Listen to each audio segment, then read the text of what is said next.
Hey guys, tonight we are diving headfirst into the Roman Empire, but not to the marble halls of the Senate or the lavish parties on Palatine Hill. No, we're going somewhere much grittier, somewhere the history books often gloss over with tales of heroism that are, well, a little too clean. We're going to explore the daily life of a Roman gladiator, and I'll be honest, if this were really you, you'd probably be wishing for a quick ending. So, before you get comfortable, take a moment to like the video and subscribe, but only if you genuinely enjoy what I do here. As always, I'd love to see where you're tuning in from, so drop your city and the time in the comments below. It's always a quiet thrill to see how far these stories travel. Now, dim the lights, maybe turn on a fan for that soft background hum, and let's ease into tonight's journey together. Before the sand, before the roar of the crowd, before the weight of a helmet made the world a narrow, terrifying slit, there was just your life. A life you probably took for granted. Try to remember it. Feel the cool, damp earth under your bare feet at sunrise. You're not a warrior from some distant, savage land. You're not a hardened criminal paying a debt to society. You're a farmer. Your hands aren't calloused from gripping a sword, but from the familiar weight of a hoe, the rough texture of pterotogopods, the gentle task of guiding a stubborn donkey. Your world is small, defined by the cycle of seasons. You know the exact shade of green the olive leaves turn just before a storm. You can tell by the smell of the air when the first autumn rains are coming. This knowledge, so vital and profound in your small corner of the world, is about to become utterly, tragically useless. Your life revolves around a small, stone farmhouse, the warmth of a hearth, the taste of coarse bread dipped in olive oil, and the sound of your family as voices weaving through the evening air. It's a simple, repetitive existence, and it's everything. But the harvest failed last year, and the year before that. The rains came at the wrong time, and the sun was merciless when the tender shoots needed shade. Debt, a quiet and creeping monster, found its way to your door. The loan from the wealthy landowner, the one you thought you could manage, has come due, and in the rigid, then forgetting world of Roman law, a citizen who cannot pay his debts can, in some circumstances, lose the one thing he owns outright himself. You stand before a local magistrate. It's not a dramatic trial. There are no impassioned speeches. It's a dry, administrative procedure. Papers are stamped. Words you barely understand are spoken over your head. You hear the term nexus, a form of debt bondage, and you feel a cold dread that has nothing to do with the morning chill. You are being legally erased. Your rights as a citizen, the protections you always assumed were yours by birthright, are dissolving like mist. You are no longer a man. You are property. Raise a thing. As you reel it away, a strange numbness settles over you. You look back at the familiar fields, the crooked fence you meant to fix, the small plume of smoke rising from your neighbor's chimney. It all looks like a painting of a life that belongs to someone else now. The guards aren't particularly rough with you. Why would they be your valuable asset now? A piece of walking, breathing capital. There's a quiet debate among historians about the exact origins of men who ended up in the arena. How many were truly prisoners of war, their bodies hardened by battle? How many were criminals condemned to the sands, and how many were like you men who simply fell through the cracks of the economy, their lives forfeited over a few bad seasons? The truth is, the system that would consume you didn't really care about the details of your past, only the potential of your future, as a spectacle. And this is where the popular image gets it wrong. You weren't chosen for your strength or ferocity. You were chosen because you were available, and because your body, once used to the rhythms of agriculture, was deemed sturdy enough to be remade into something else entirely. The strength in your back from lifting sacks of grain, the endurance in your legs from walking the fields all day, these are now just raw materials for a craftsman of a very different and much crueler trade. You're being led down a dusty road, away from everything you've ever known. The air no longer smells of rain and soil. It smells of dust, sweat, and something else, something metallic and vaguely unsettling, a scent you don't yet have a name for. The sun that once nourished your crops now just feels hot and oppressive on the back of your neck. Your old world is gone. The journey is a blur of dust and indifference. You're not chained. Not yet. There's no need. Where would you run? Every face you see on the road belongs to a world you've been ejected from. You are a ghost walking in daylight. After a day, maybe time has lost its familiar shape, the dusty track widens and merges with the paved road, and the air begins to change. The metallic scent you couldn't place gets stronger, mingling with the smells of sweat, animal dung, and cheap cooking oil. You've arrived at the outskirts of a provincial city, and you are being guided towards its beating, chaotic heart, the market. This isn't the clean, orderly firm where men into gas discuss politics. This is the underbelly, the Vinolysium, the slave market. The noise is the first thing that hits you, a physical wall of sound, hawkers shouting the virtues of their wares, the lowing of cattle, the sharp crack of a whip, the murmur of 100 different languages and dialects, and underneath it all, a constant, miserable hum of human despair. You are shoved into a pen with a dozen other men. Some are defiant, their eyes burning with a hatred that seems to be the only thing keeping them upright. Others are hollowed out, their gaze fixed on nothing. If you weep silently, you just feel numb. A man with a bucket and a rough cloth sloshes you down with cold water. It's not for your comfort, it's to wash off the road dust and to make you more presentable. Like washing a vegetable before selling it, you're forced to strip. You see other men, captured in some distant war, having their feet whitened with chalk, a common practice to mark them as new imports, fresh off the boat. You, being a local product of economic failure, are spared this particular indignity. But it's a small mercy. A man with dead eyes and a ledger walks by, looking you up and down. He doesn't look at your face. He looks at your shoulders, your thighs, your hands. He roughly grabs your jaw and forces your mouth open, checking your teeth for disease or decay with a grimy finger. Then, you're pushed forward onto a low, rotating wooden platform. A wooden plaque, a titulus, is hung around your neck on a piece of roughed wine. You can't read the letters, but you can guess what they say. Your approximate age, your origin a local, your skills strong back, healthy, and your legal status sold for dead. There are no lies, but the stark, simple truth of it is more damning than any accusation. You are an object, catalogued and advertised. Here, standing on this platform, the full weight of your situation finally crushes the numbness. How did this happen? Historians still argue about the tangled legal web that allowed a Roman citizen to end up here. Was it always a formal condemnation by a court? A sentence of damnatio had ludus condemnation to the games, or was it, as in your case, a much shoddier transaction happening in the gray areas of civil law, where debt bondage twisted into something that looked and felt exactly like slavery? The line between a citizen in extreme and a slave was, for men like you, terrifyingly thin and easily erased by a man with enough money and few enough scruples. You see them in the small crowd, potential buyers, a wealthy matron looking for a new gardener, her face pinched with disapproval at the grimy selection, the tavern owner, poking a young boy's ribs, likely looking for a pot boy. They inspect you all with a detached, practical air, like you're free of wine. They're checking for cracks. Then, a different kind of buyer approaches the platform.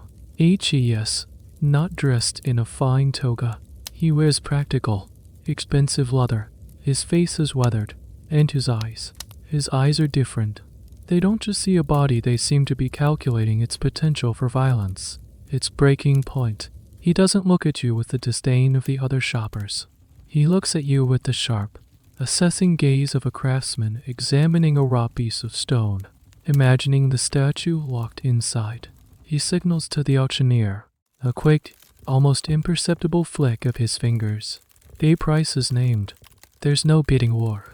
No one else here wants what HES buying. The deal is done in less time than it takes to draw a breath. You have a new owner. You are pulled from the platform and led away from the market's chaos towards a different, more ominous-looking part of the city. As you are handed over, a heavy bag of coins changing hands, the final step of the transaction takes place. Two of your new owner's men hold you down. One of them pulls a red-hot iron from a small brazier. You barely have time to understand what's happening before the searing heat touches the skin of your shoulder. The smell is sickening burning hair, cooking flesh, your flesh. It's a brand, a mark of ownership, a permanent declaration to the world that you are no longer a man who owns a field. You are a thing owned by another man. The pain is sharp and absolute, and as you gasp, it finally gives a name to that strange, metallic smell you first noticed on the road. It's the smell of blood. Your new owner's men lead you through a series of narrow, winding streets. The city smells worse here. The air is thick with the stench of tanneries, butcher shops, and overflowing drains. People hurry past, their faces averted. They know where you're going. The building you stop in front of doesn't look like a home. It looks like a fortress. The walls are high and thick, with no windows on the ground floor.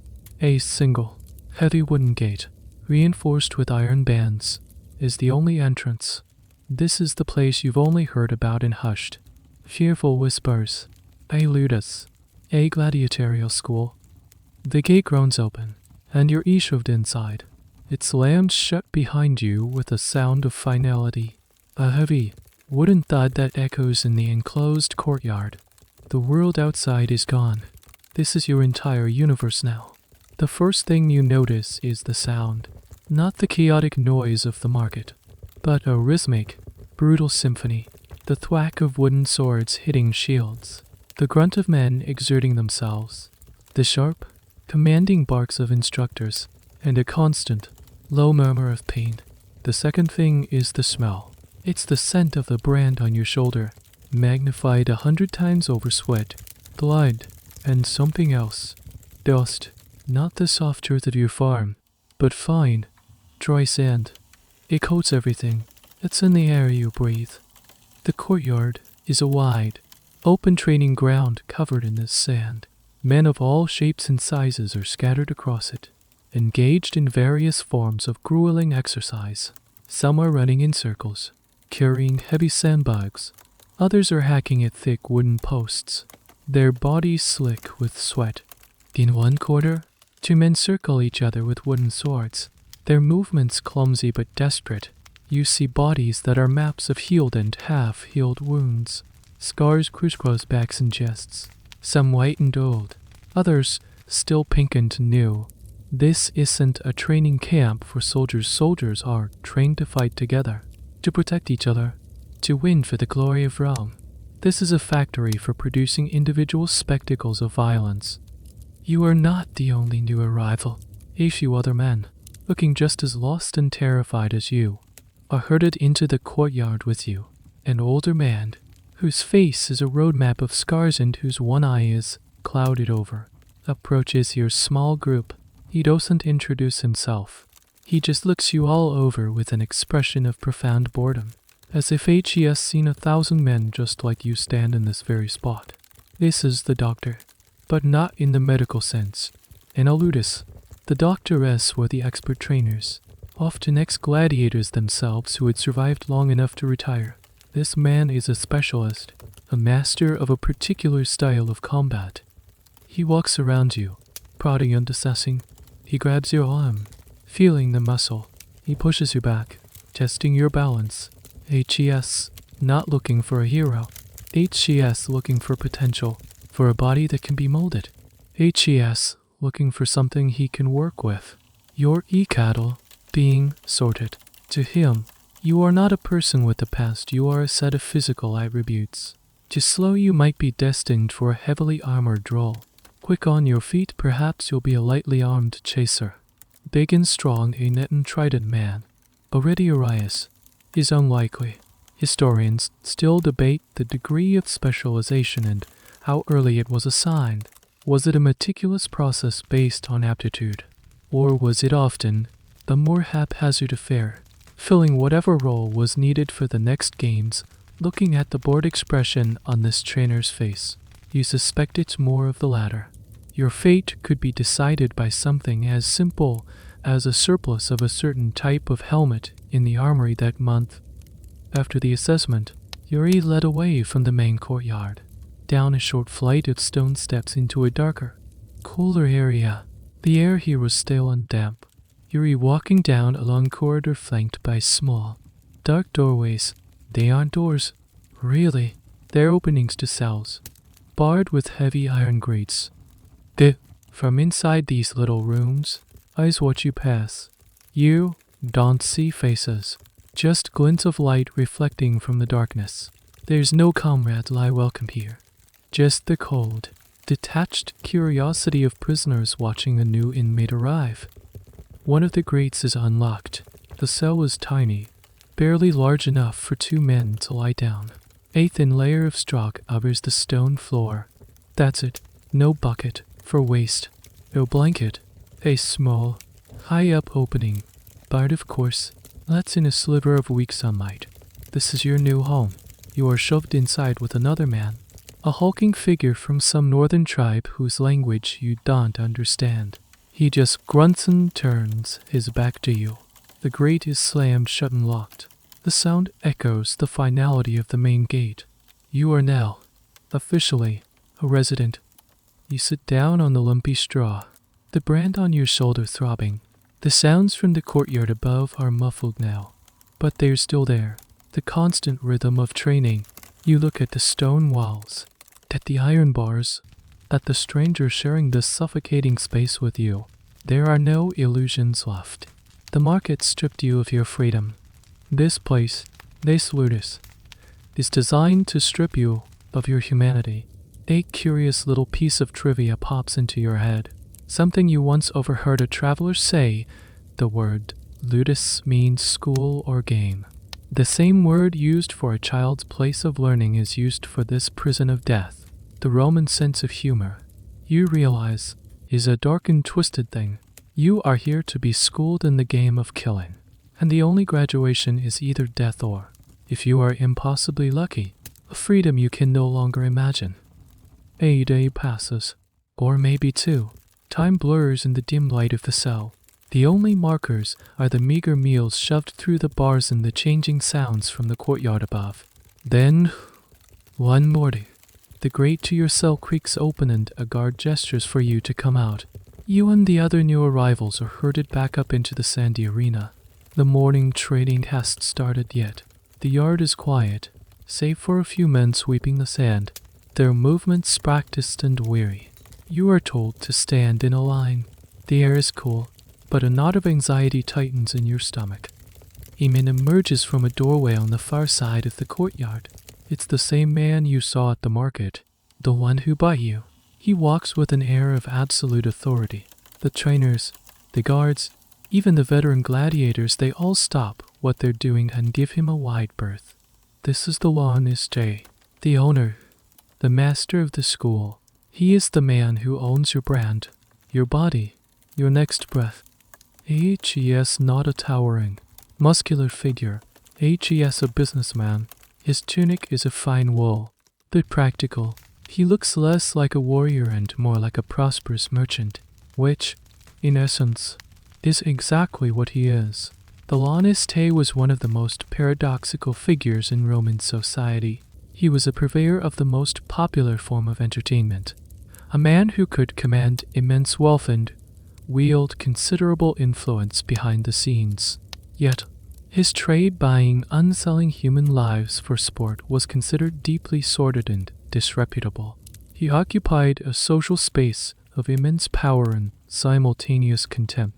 To the public, he was a necessary evil, the man who provided the thrilling spectacle they craved. To you, he is God. He walks down the line of new recruits, his eyes missing nothing. He stops in front of you. It's the first time HES looked at you up close. His expression is unreadable, a mixture of financial calculation and a flicker of something that might be professional interest. He is, essentially, appraising his latest investment. He looks at your height, your build, the way you hold yourself. Is there fear in your eyes? Yes. But is there a spark of defiance? To a kernel of anger he can nurture and twist into aggression. In the arena, a good l'honnête was just a slaver, he was a psychologist of the desperate. He had to know how to break him down and then rebuild him into a killer. You, he says, his voice even undevoid of emotion. H.S. not speaking to you, but to one of the trainers standing nearby. Dave Farmer, from the Lothian Plains. Dead. The trainer nods, making a note on a wax tablet. The lawn estate knows your history. He wouldn't have bought you without it. It's a key part of the ledger. Knowing your background was crucial. A prisoner of war from a Celtic tribe would need a different kind of handling than a disgraced Roman legionary, or a common criminal, or a man like you, a debtor who likely never held a weapon in his life. Each required a different method of motivation, a different application of the whip and the meager carrot. There's a long-standing academic debate on the business model of the lawn estate. Was it more profitable to keep his gladiators alive, renting them out for games and collecting the fees? Or was the real money in the high-stakes gamble of a fight to the death, where the victor's price would skyrocket? The answer likely varied. For a promising but unproven recruit like you, HED want to protect his investment. You're no good to him dead after your first fight. But for a seasoned, famous gladiator, the purse for a lethal match could be astronomical. Your life, you realize, is a simple entry in his financial accounts. Your survival is weighed against your potential entertainment value. He moves on to the next man, a burly German with fury in his eyes. The l'honnête looks him over. He has fire. Good. Don't break his spirit. Just aim it. HES giving instructions, setting the curriculum for your brutal education. To the trainer, he's outlining a business plan. To you, he's scripting the narrative of your life, or, more likely, your death. Then he does something that seems small, but feels monumental. He addresses the group as a whole. You have no past, he says, his voice carrying across the silent yard. You have no names. The men you are dead. You belong to me now. You will eat what I give you, sleep when I tell you, and fight what I command. If you do well, you may taste fame. You may even, one day, earn your freedom. He gestures vaguely toward a veteran gladiator sparring in the corner, a man whose body is a tapestry of scars. If you do poorly, the l'honnête continues, his voice dropping slightly. You will die in the sand, and you will be forgotten before the blood is dry. That is the choice, the only choice you have left. It's a simple, brutal speech. There are no illusions of glory, no patriotic fervor. It's the cold, hard contract of your new existence. He turns and walks away without a second glance. His part in this morning's ritual complete. You're left standing there, the weight of his words pressing down on you. He didn't shout. He didn't threaten you with a whip. He didn't have to. The casual, businesslike way he discussed your fate was more terrifying than any overt display of cruelty. He had just laid out the terms and conditions of your life, and you understood that you had no power to negotiate. You were his property, and he was the sole arbiter of your pain, your survival, and your end. The sand in the courtyard suddenly seems to stretch out before you like an endless, desolate sea. The l'honnête's words still hang in the air when the doctor, the one-eyed trainer, steps forward again. The brief, almost business-like meeting is over. The dehumanizing process now begins in earnest. You have no names, the l'honnête had said, and this is the first promise they make good on. You are told to step forward, one by one. The trainer looks you up and down, not with the financial appraisal of the owner, but with a kind of grim, creative contempt. He looks at your farmer's hands, your slightly stooped shoulders from years of fieldwork. He circles you slowly. He needs a name for you, not a human name, not a name a mother would give her child. He needs a stage name, a label that is part mockery, part marketing, These were not the heroic-sounding names you might imagine. Gladiators were often given names that were intentionally cruel, ironic, or even mythological in a mocking way. A slow, clumsy man might be named Achilles. A man from Gaul might be called Paradis Leopard, as if he were an exotic beast. The trainers one good eye narrows. He gestures toward the fields you can no longer see, the life you've lost. Agricola, he grunts. Farmer. It's not even creative. It's just a statement of what you were. A brand that forever marks you as a displaced peasant, a man of the soil now trapped on the sand. It's meant to be a constant reminder of how far you've fallen. The man next to you, the furious German, is named Ferox. Ferocious, another label, not a name. Another man, who is short and weary, is named Pumulus, the dwarf. You are now Agricola. The name feels foreign and insulting. Every time you hear it, it will be a small jab. A reminder that your true identity, the one linked to your family, your land, your past has been legally and symbolically erased. This renaming was a crucial step in the psychological conditioning of the ludus. It severed the final tie to your old life and reinforced your new status as something other than a man. You were a character in a bloody play, and you had just been given your role and your billing. Next comes the oath. You are made to stand and recite the Sacramentum Gladiatorium. You repeat the Latin words, which the trainer drills into you phonetically.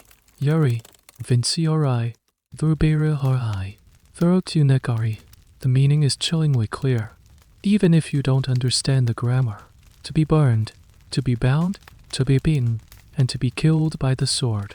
You are swearing to accept the absolute authority of your laniste, up to and including your own death. Scholars debate the exact nature of this oath.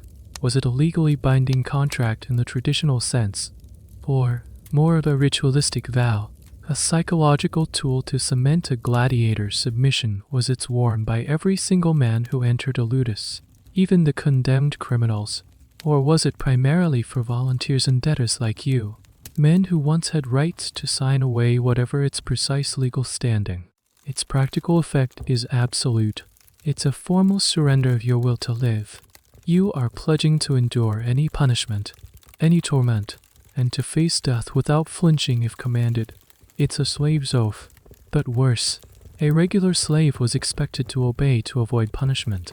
You are expected to obey even if the command is to walk toward your own destruction. Once the oath is spoken, the last vestiges of your old self are stripped away. Literally, you are issued your training gear, not armor, not the gleaming helmets and greaves you might have seen in carvings. You are given a sabliga column, a simple linen loincloth. That's it. The state of near-nactance is not for comfort. It's another to love control. It removes all indicators of past status. In the training yard, stripped to a loincloth, the former senator, a rare but not unheard of case, looks no different from the debt slave or the war captive. It is the ultimate equalizer. It also reinforces that your body is no longer your own private property. It is a public spectacle, a piece of flesh to be trained, hardened, wounded, and ultimately displayed for the entertainment of others. You stand there in the cool morning air, half naked, with a new, insulting name and an oath of self-destruction on your lips. You look around at the other men, Ferox and Pumulus and the others. They are no longer the men who were herded in with you. They are now your fellow performers, your future opponents, members of this strange, damned fraternity. You are all part of the Familia Gladiatii, the Gladiator family. This term is another piece of dark Roman irony. A familia was the bedrock of Roman society, a source of identity and honor. Here, it means a collection of disposable men, owned by a single master, bound not by blood but by a shared, bleak fate.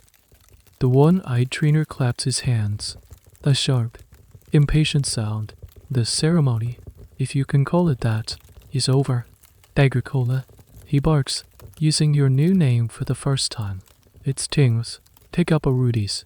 He points to a rack of heavy wooden swords. The real training is about to begin. The process of erasing the farmer is complete. The process of building the gladiator is next. The first light of dawn is still just a gray promise in the sky when a jarring clang of metal on metal echoes through the corridor. A guard is dragging a heavy club along the iron bars of the cells. This is your new sunrise.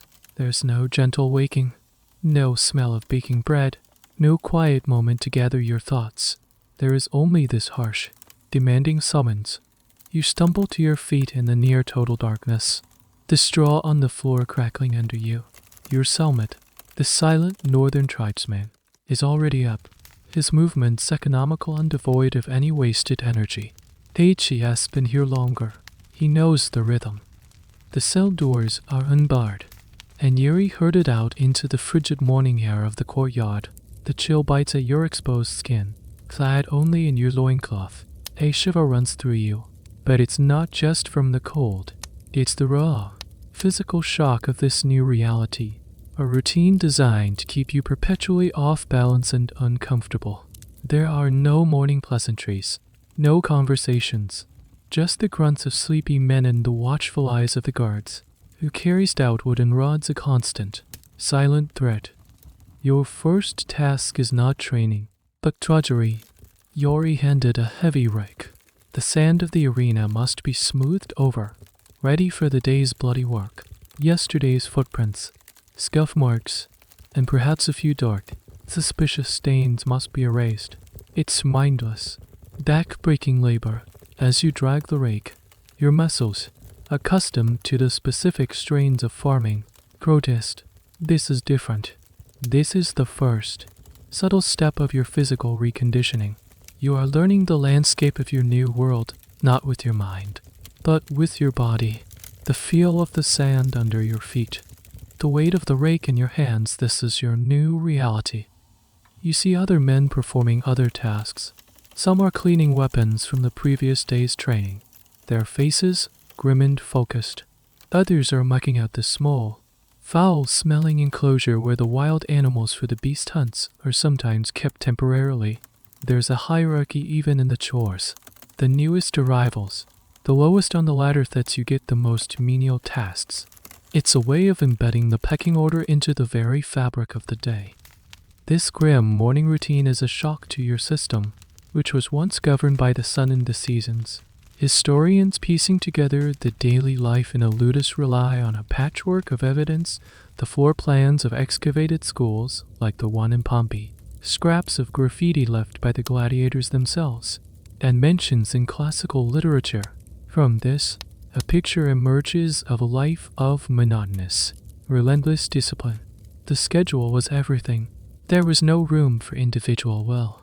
Every moment of your day, from waking to sleeping, was controlled and choreographed by your keepers.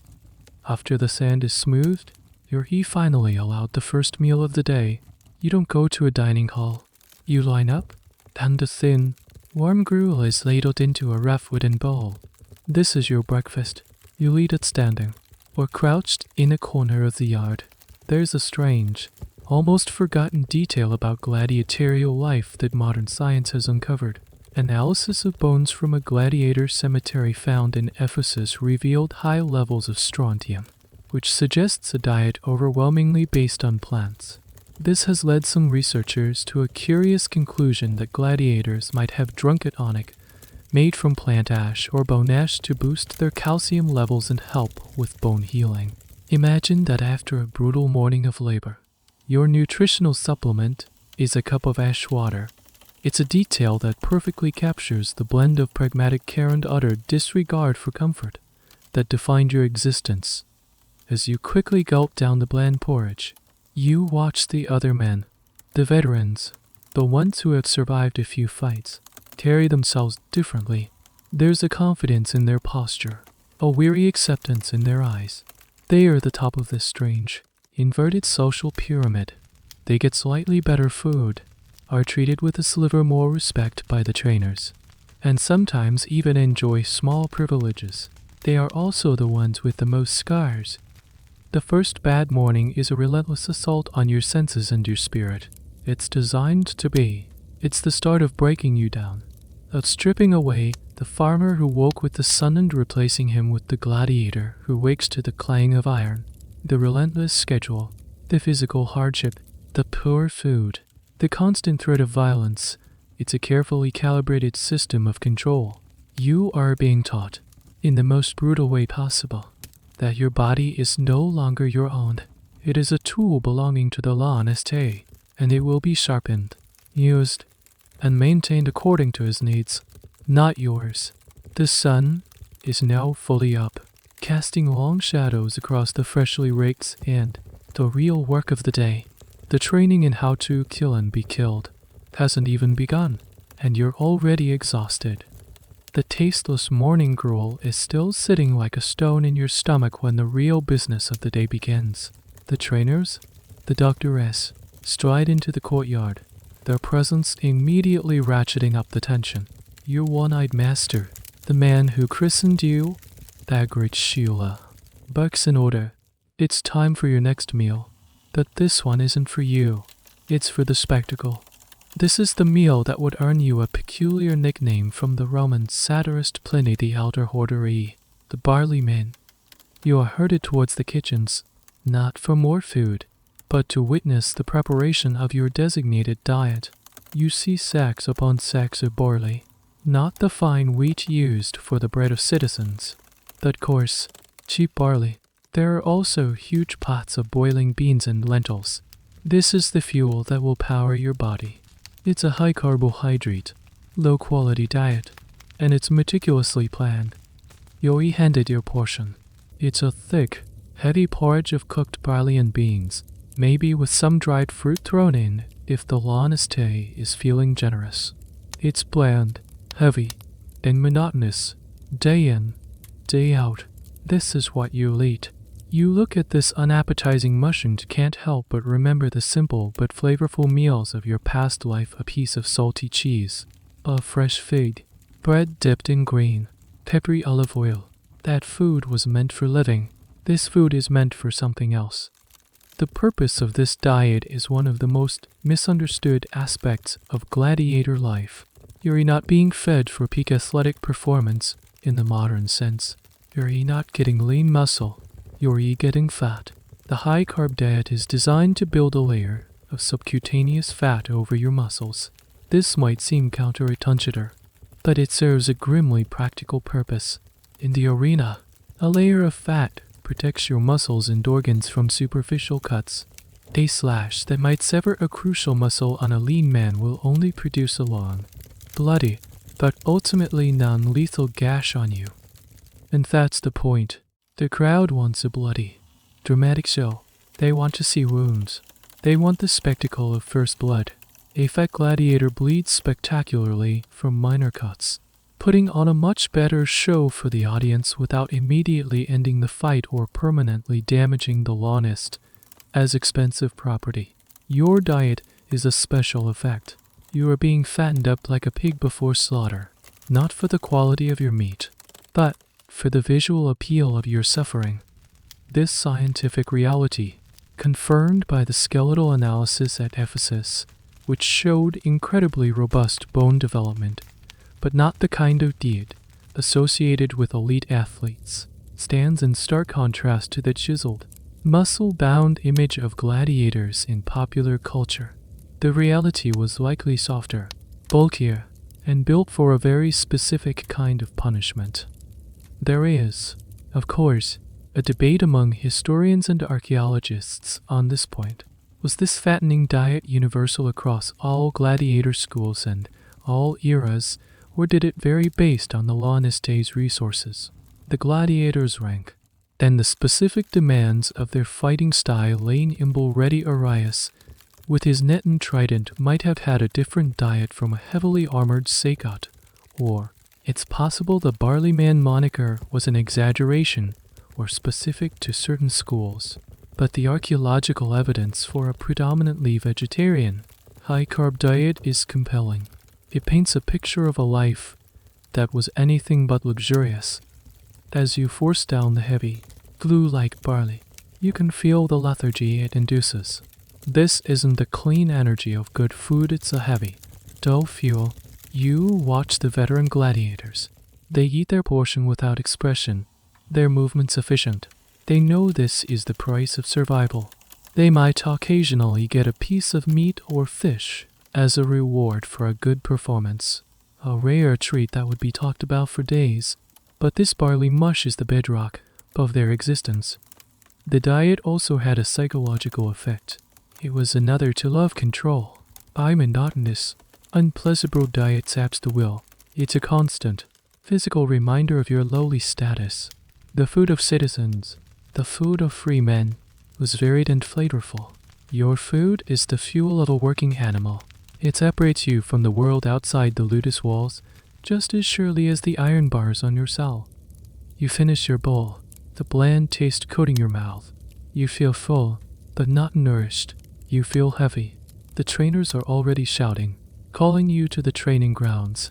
You push yourself to your feet, your body feeling sluggish and ill-suited for the explosive movements you're about to be forced to practice. You look down at your own body, the body of a farmer, still lean from years of hard labor. You now understand that the goal of this place is not just to teach you how to fight, but to physically remake you, from the scars on your skin to the very composition of the flesh beneath it. You are being rebuilt, ounce by ounce, into a more spectacular, more profitable, and more tragic version of yourself. With the heavy meal sitting in your gut, you're pushed out onto the sand. The real training begins now. The one-eyed doctor points you and the other new recruits towards a series of thick wooden stakes driven deep into the ground of the courtyard.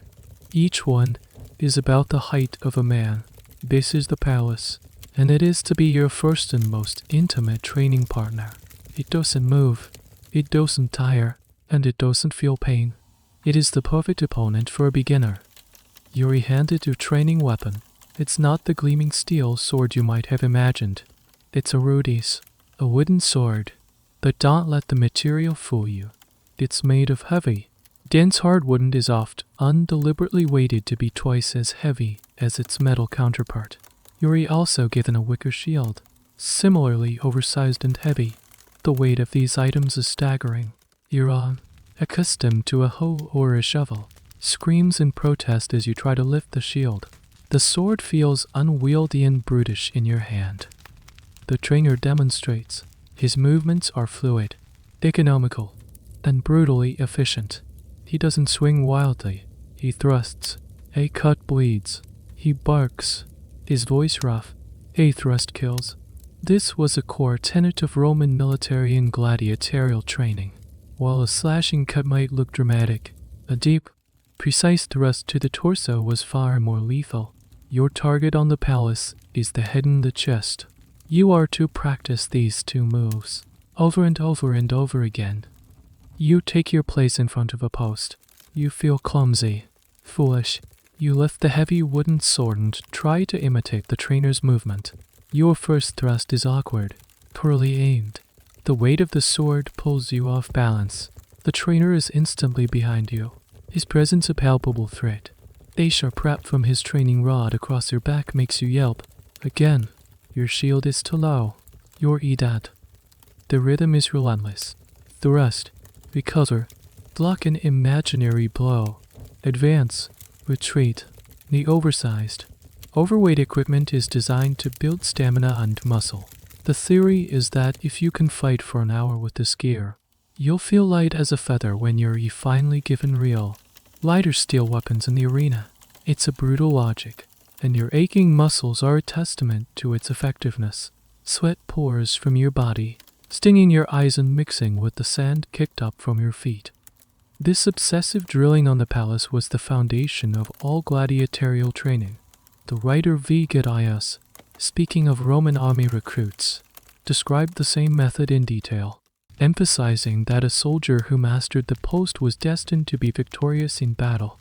The same principle applied here, but with a darker twist. You weren't training to defend the Republic, you were training to die more entertainingly.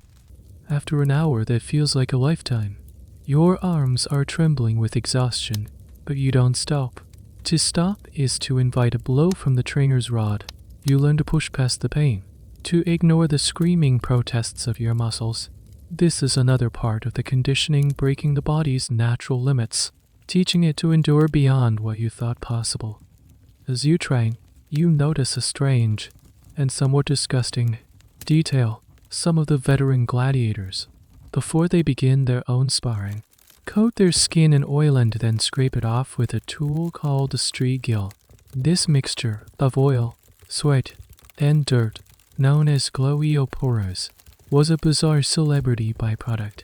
It was collected and sold in little pots outside the arenas to wealthy women, who used it as a cosmetic face cream, believing the essence of a powerful gladiator could enhance their own beauty. The thought is sickening. Your pain, your sweat, your filth, bottled and sold as a luxury item. It's another layer of the profound objectification you are subjected to. You are not even a person. You are a collection of profitable byproducts. The debate among scholars isn't about the existence of this practice. It's well documented, but about its prevalence and the mindset behind it.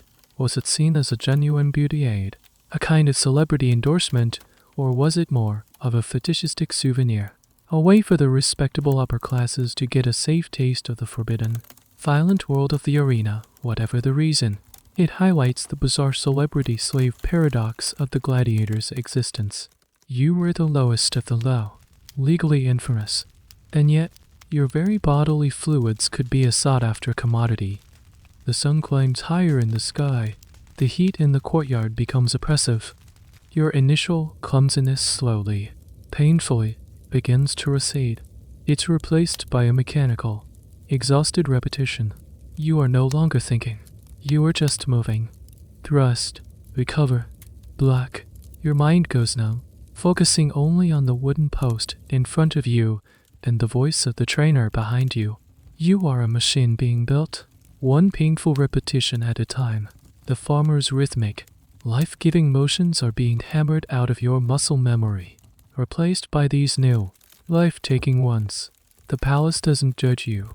It just stands there, accepting your clumsy, desperate blows. It is the perfect, silent teacher for a man being remade into a weapon. Days of brutal, repetitive training at the palace bleed into weeks. Your body, once the soft, pliable clay of a farmer, is being fired in a kiln of relentless exertion. It aches in ways you never knew possible, but it's also changing. The heavy wooden sword feels a fraction less clumsy. You can hold the wicker shield up for a few moments longer before your arm starts to shake.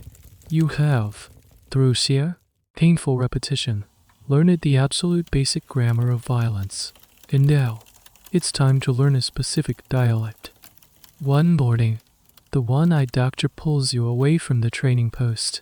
He, along with the landestay, has been watching you. They have been assessing your progress, your natural inclinations, your very body shape. It is time to assign you a specific gladiatorial type. This is one of the most fateful decisions in your new life. It will determine your weapons, your armor, your fighting style, and, to a large extent, your chances of survival. The world of gladiators was not a free-for-all of mismatched warriors. It was a highly regulated, unritualized spectacle with specific, established pairings. The idea was to create dynamic and interesting matchups, often pitting a heavily armed but slow gladiator against a quick but lightly protected one. It was a deadly game of rock, paper, scissors, and you were about to be told which one you were. The trainer circles you, his single eye taking in your frame. You're not exceptionally tall or massively built. You're sturdy, with the endurance of a field worker.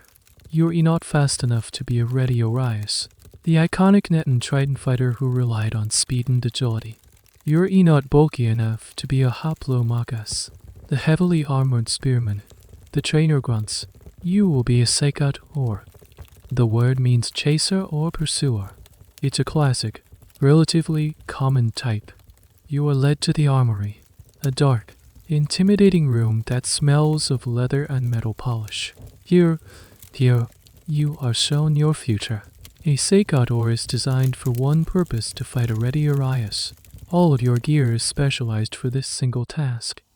You are handed your helmet. It's terrifying. Unlike the open-faced helmets of other gladiators, the secutor's helmet is a smooth, enclosed dome of bronze, covering your entire head.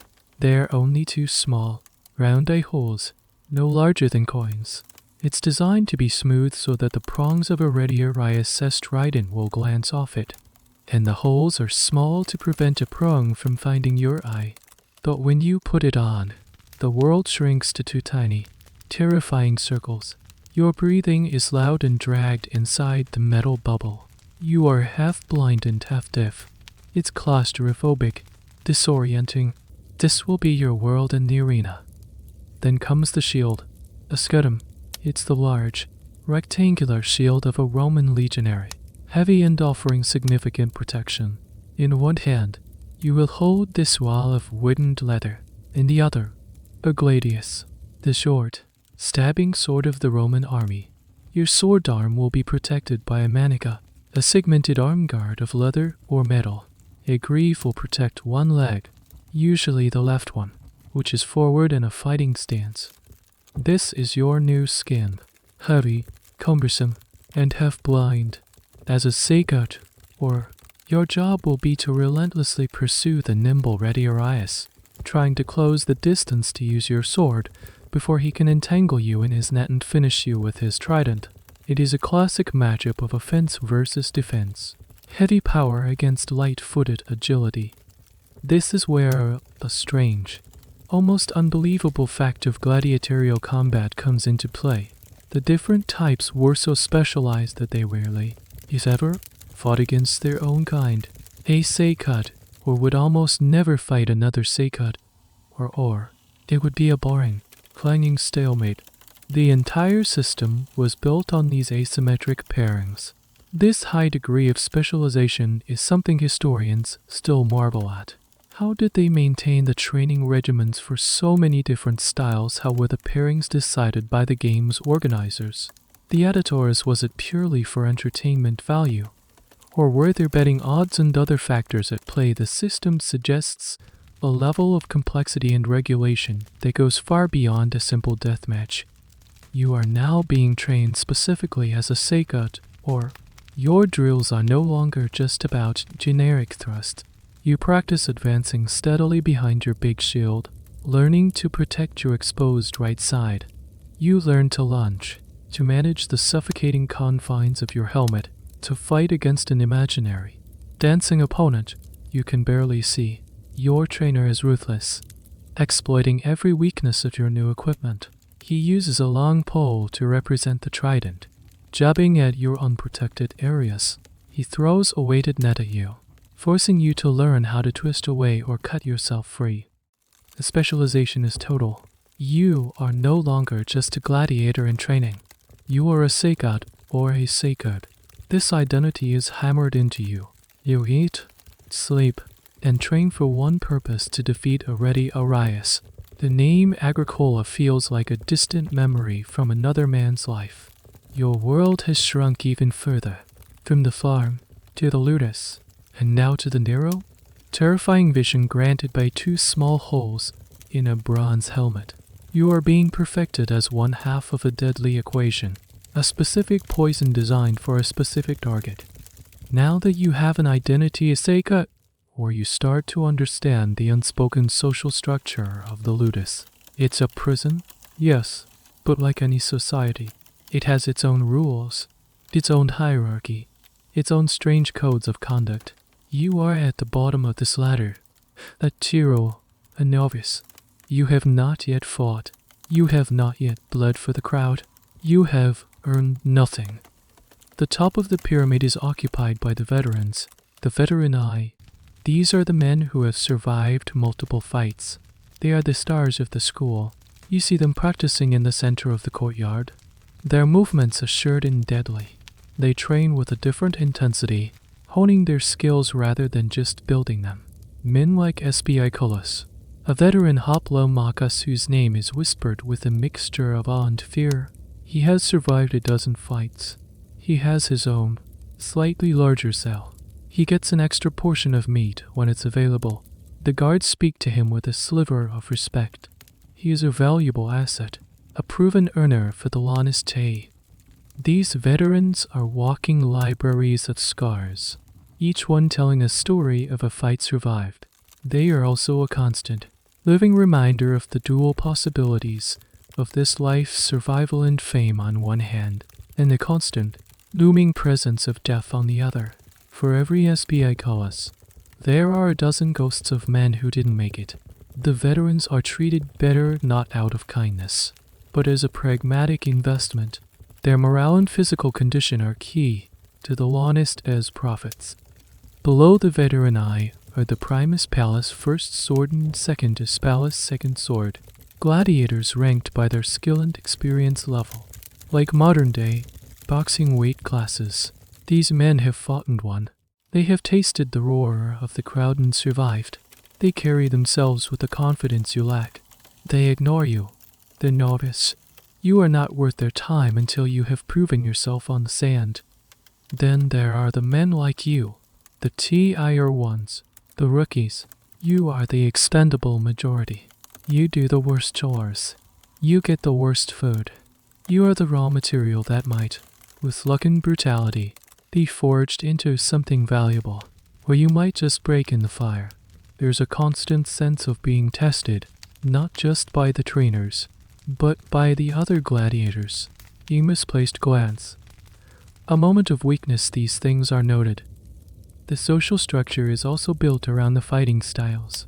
There's a strange sort of professional rivalry, and sometimes camaraderie, among those who share the same specialization. You, as a Seikut or in training, begin to gravitate towards the other Seku to raise. You watch how they move, how they maintain their equipment. There is a shared understanding of the specific challenges. You face the claustrophobic helmet, the relentless pursuit. Conversely, there's a natural tension with the ready area. Your designated opponents, you study them with a cold, analytical eye. Their speed, their deceptively flimsy-looking net, they are the puzzle you must solve or die. This internal social world is a source of ongoing fascination and debate for historians. How deep did these bonds or rivalries run? We have funerary inscriptions as a key piece of evidence. A tombstone for a gladiator named Flam shows not just his record fought third eye for 121, fought to a draw 9, a pre-thought, but also his type. Other inscriptions are more personal. Some were erected by a fellow gladiator, a brother in arms, for his fallen comrade. This suggests that genuine friendships, bonds forged in shared trauma and desperation, couldn't yet exist. But then there's the dark side. One of the most chilling pieces of graffiti from Pompey simply reads floor on IUS. Privileged soldier of the 7th Legion was here. The women did not know of his presence, except for one, whose name was. This hints at a world of secrets, rivalries, and perhaps even clandestine affairs that permeated the walls of the ludus. This wasn't just a band of brothers, it was a complex social ecosystem rife with the same jealousies, friendships, and tensions as any small, isolated town. And there was another, even lower rung on the ladder, the no-ex These were condemned criminals, not trained gladiators, who were sentenced to die in the arena. They were kept separate, in the worst conditions. They were not an investment, they were just bodies destined for slaughter. Sometimes they were thrown two wild beasts in the midday executions, damn idio, at best as. Other times, they were forced to fight each other with no armor and no training. The grim, farcical spectacle until only one man was left standing, who would then be executed by a soldier. Seeing them, shackled and hollow-eyed, was a sobering reminder. As bad as your life as a Tiro was, there was always a lower circle of hell. You were being trained to provide a skillful, entertaining death. They were just there to die. You learn to navigate this world carefully. You keep your head down. You do your chores without complaint. You watch. You listen. And you learn. You learn who to avoid, who to watch, and who, just maybe, you might be able to trust. You are learning that survival in the ludus isn't just about what happens on the sand. It's about surviving the days in between. One afternoon, during a particularly grueling training session, it happens your opponent is a veteran ready to rise. A man named Seller meeting Swift, who is teaching you how to deal with the net. He moves with a liquid grace that seems impossible. He fights with the trident, and you react, lifting your heavy shield just a fraction too high. In that instant, the weighted net flies from his hand. You try to dodge, but you're too slow, too clumsy. The net envelops you, its lead weight strangling around your limbs. You stumble and fall to the sand. You're trapped. Before you can even begin to untangle yourself, Seller is on you, the 3 points of his wooden practice trident pressing hard against your chest. He has hurt you. Not really, but the trainer saw your mistake. The rod flashes down, stinging your shoulders. You're dead, Agricola, dead and worthless. The humiliation stings more than the blow. As you're entangled, you realize you've twisted your ankle in the fall. A sharp, searing pain shoots up your leg. You are property, damaged property. You are immediately pulled from training and half-dragged, half-carried to a small room off the main courtyard. This is the Sonia room, the school's infirmary. The man who greets you is not a gentle, reassuring physician. He is the ludus doctor, and his job is not to comfort you, but to get you back on your feet as quickly and cheaply as possible. His cruel mercy is legendary within the walls. The room smells of vinegar, dried herbs, and something metallic. Surgical tools are laid out neatly on a wooden table. Probes, scalpels, cauterizing irons. The doctor, an old, sour-faced Greek, examines your ankle with rough, practiced hands. He doesn't ask you how it happened or where it hurts. He can see the swelling. He twists your foot, and you cry out in pain. He ignores you. They sprang. You were lucky. Gladiator medicine was, paradoxically, some of the most advanced in the Roman world. Because gladiators were such valuable investments, Lonnie's Stay hired the best doctors they could afford. These physicians gained an unparalleled knowledge of anatomy, surgery, and wound treatment. The famous physician Galen, one of the most influential medical minds in history, spent his early career as a doctor in a gladiator school in Pergamum. He called the wounds he treated windows into the body, and his experience there, treating deep tissue trauma, was foundational to his later work. So you are in surprisingly capable hands. But this capability is entirely unsentimental. The doctor wraps your ankle tightly with linen bandages soaked in wine and vinegar, a common antiseptic practice. There is no anesthetic for the pain, no gentle bedside manner. He is a mechanic fixing a broken machine. His job is to patch up the honest day's investment. Your comfort is not part of the equation. You see other men in the Sonia room. One has a deep gash on his arm being stitched up with a bronze needle, his face a mask of stoic agony. Another is having a wound cleaned, the doctor scraping away dirt and dead tissue with a small bronze scoop. The most common treatments were a combination of practical surgery and durable remedies. Poultices of yarrow or other astringent herbs might be applied to stop bleeding. Broken bones would be set, crudely but oft ineffectively.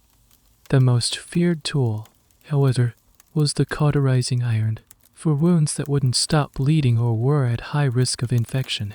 The doctor would heat an iron rod in a brazier until it glowed red and press it against the open wound. The smell of searing flesh, the hiss, the scream. It was a brutal but often life-saving procedure in a world without antibiotics. There's a debate among medical historians about the overall effectiveness of this care. On one hand, the sheer experience of these doctors meant they could perform procedures that other physicians would never dare. But on the other hand, the understanding of infection was rudimentary at best. For every life saved by a skillful stitch, another was likely lost to sepsis days later from a contaminated instrument or a poorly cleaned wound. Survival was often a matter of sheer luck and a strong constitution. A fascinating, if grim, Piece of trivia is that some historians believe gladiator schools were pioneers in diet and physical therapy. The barley diet, while terrible, was consistent. The relentless training built strong bodies. And after an injury, there was a form of rehabilitation-like exercises designed to bring a man back to fighting fitness. It was a holistic, if brutal, system focused on one thing: performance. Your ankle is bound. The doctor gives you a wooden crutch. Stay off it for 3 days, then light duties, then back to the palace. There is no sympathy. You are a line item in a ledger, temporarily out of commission. As you limp out of the infirmary, you pass Cellar, the ready Arias who downed you. He gives you a curt nod. It's not an apology. It's not a taunt. It's a flicker of professional acknowledgement. In this strange world, to be injured in training is a rite of passage. It means you are finally part of the machine. The pain in your ankle is real, but in a twisted way, it's also a sign that your transformation is proceeding exactly as planned.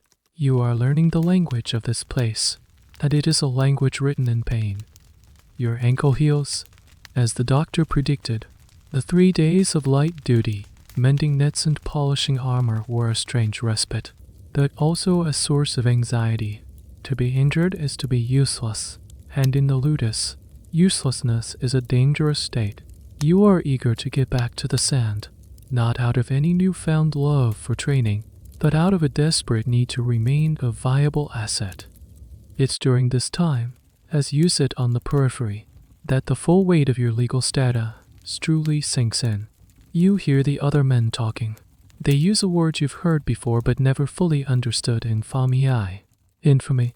It's not just a social stigma, it's a concrete legal category, and you are in it. Infamiae was a peculiar Roman concept. It meant a formal loss of legal standing and public honor. It wasn't just for gladiators.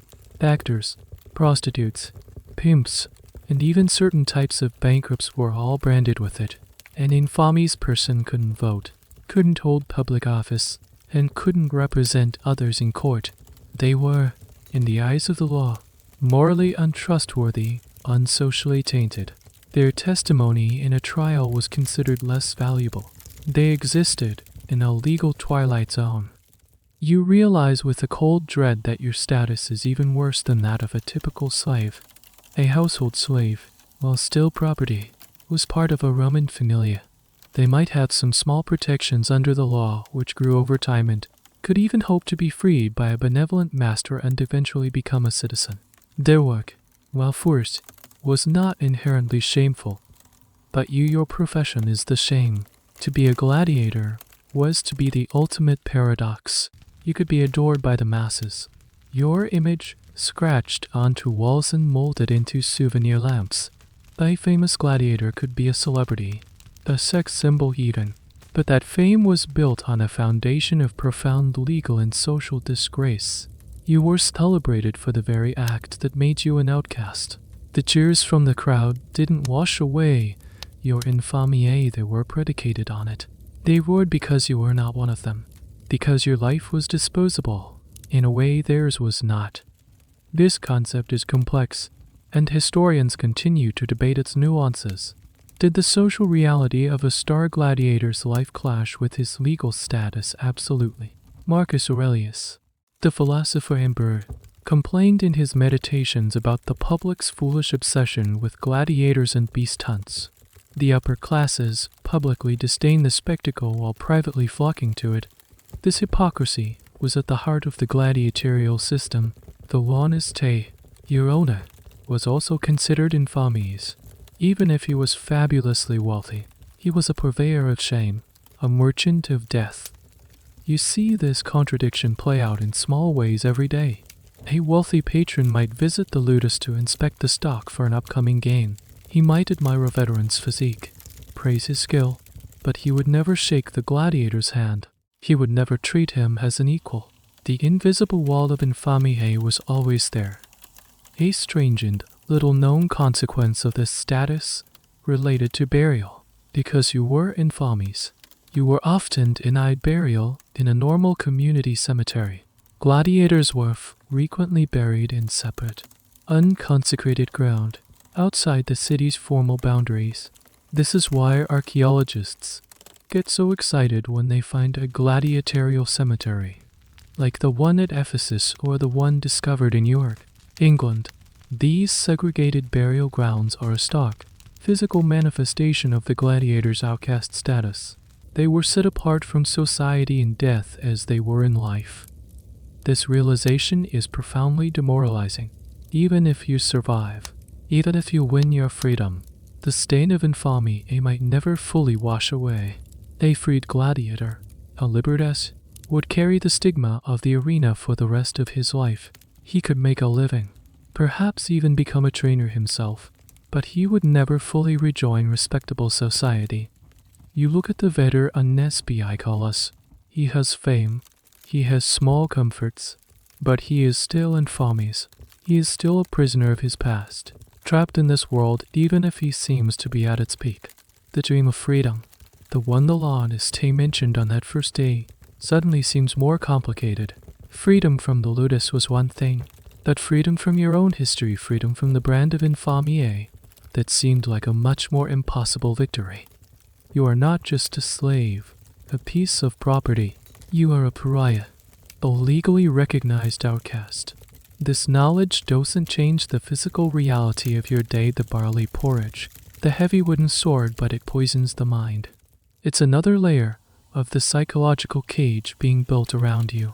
They have taken your name, your past, your body, and even your place in the social order of the world. All you have left is the fight, and that, you realize, is exactly what they want.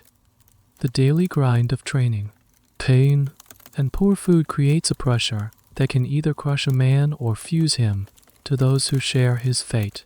In the suffocating confines of the ludus, you begin to find the faintest glimmers of something that resembles humanity, a fragile, unspoken camaraderie with your fellow condemned men. It's not friendship in the way you once knew it, not the easy, laughing bond with your neighbors back home. This is something forged in a much darker fire.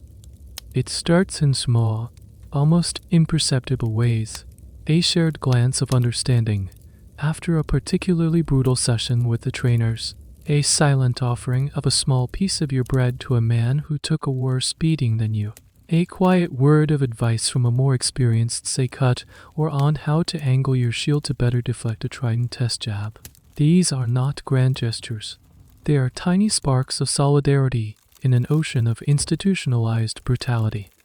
Your cellmate, the hulking, silent northerner you now know as Lupus the Wolf, still barely speaks your language. But one night, after a day where you were repeatedly knocked down, he wordlessly passes you a small strip of linen he has torn from his own loincloth to help clean a cut on your arm. You nod in thanks. No words are exchanged, but a connection is made. You are both meat for the grinder, and in that shared knowledge, there is a primitive, powerful bond. These relationships were the lifeblood of survival in the ludus. The lawn estate and his trainers encouraged competition and rivalry, pitting you against each other, but they couldn't completely stamp out the human need for connection. This created a complex dynamic. The man you share your cell with, the man you eat your barley mush next to, could one day be your opponent in the arena. You might be ordered to kill him, or he. This terrible possibility hung over every interaction. How do you form a bond with a man you may have to execute? Historians have long been fascinated by this question, exploring it through the sparse evidence available. The funerary inscriptions are, once again, the most poignant source. One tombstone from Roman Gaul was set up by a gladiator named Nobili, or for his friend and comrade in arms, Urbanus. The inscription mourns Urbanus, calling him a brother. Another famous epitaph reads, to the memory of Glaucus, a Thracian-style gladiator. He fought 7 times and died in his 8th fight. He lived to be 25 years old. F.U. Elvius, his partner in arms, set this up with his own money. These memorials, paid for out of the meager winnings of a fellow gladiator, speak volumes. They suggest that the bonds formed within the familiar gladiatii could be profound. transcending the brutal logic of the system. Perhaps the shared experience of facing death created a unique form of intimacy, a brotherhood of the blade. There's a lesser-known aspect to these relationships as well: mentorship. A veteran gladiator might take a promising Tiro under his wing. This wasn't purely altruistic. A skilled novice from the same school reflected well on the veteran, and having a capable ally within the ludus walls had its advantages. SBI Colas, the fearsome veteran, might never speak to you directly, but you watch him. You learn from how he carries himself, how he spars, how he handles the trainers. His excellence provides a blueprint, a standard to aspire to. This unofficial tutelage was a vital part of your education, happening in the gaps between the formal, brutal instruction of the doctoress. However, the academic world is not united on the nature of these bonds. Some scholars argue for a more cynical interpretation. They suggest that these friendships were oft unfragile alliances of convenience, easily broken by the promise of a reward or the threat of punishment. Was the tombstone for a fallen comrade a genuine expression of grief? Or was it also a way of advertising one's own loyalty and piety? A calculated social move within the ludus? The truth is likely somewhere in between, varying from man to man, from school to school. Human nature, even in the most extreme circumstances, is rarely simple. One evening, exhausted after training, you are sitting uncleaning your practice gear. Lupus, your cellmate, is doing the same. He gestures to the crude carving of a wolf he has scratched into the stone wall of your cell with a piece of rock. Then he points to you and makes a gesture of tilling the soil. Lupus, agricole. He is acknowledging your identities, the ones forced upon you, but in doing so, he is acknowledging you. It's a moment of shared humanity. You are two men from different worlds, stripped of everything, left with nothing but these ridiculous labels. And in that moment, the shared absurdity of it all makes you feel, for the first time in months, a little less alone. This fragile connection, this unspoken understanding, becomes a small, flickering candle in the profound darkness of your life. It's not enough to light the way out, but it's enough to see the face of the man sitting next to you. The days turn into a monotonous rhythm of barley and bruises. But then, a new energy buzzes through the ludus, a different kind of tension. Messengers come and go, speaking in low tones with the honest day. The veteran gladiators, the ones who can read the signs, have a new look in their eyes, a mixture of dread and grim anticipation. The whispers start in the cells, in the washing areas, in the moments between drills. One era, the games. A wealthy magistrate is sponsoring a grand spectacle in the local amphitheater to celebrate a military victory or perhaps a public holiday. He has contracted your l'honnêteté to provide the fighters. Your school has been chosen. Suddenly, everything you have been doing is no longer theoretical. The palace was a drill. The sparring was practice. Now, the real thing is coming. You learn about the arena not from the trainers, but from the hushed, late-night stories of the men who have been there. They don't speak of glory or heroism. They speak of the practical, sensory details that haunt their sleep. They talk about the sound.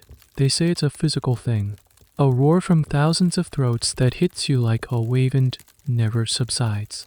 It's a sound that gets inside your bones and stays there. They talk about the smell, a cocktail of hot dust, sweating bodies, wine, food, and the sharp, coppery scent of fresh blood. They say the sand, which looks so clean and golden from the stands, is never truly clean. It's just raked over, hiding the evidence of the last fight. They talk about the light, after the darkness of the waiting tunnels. The full, blinding glare of the sun in the center of the arena is disorienting. It makes you squint. It reflects off helmets and armor, creating flashes of light that can momentarily blind you.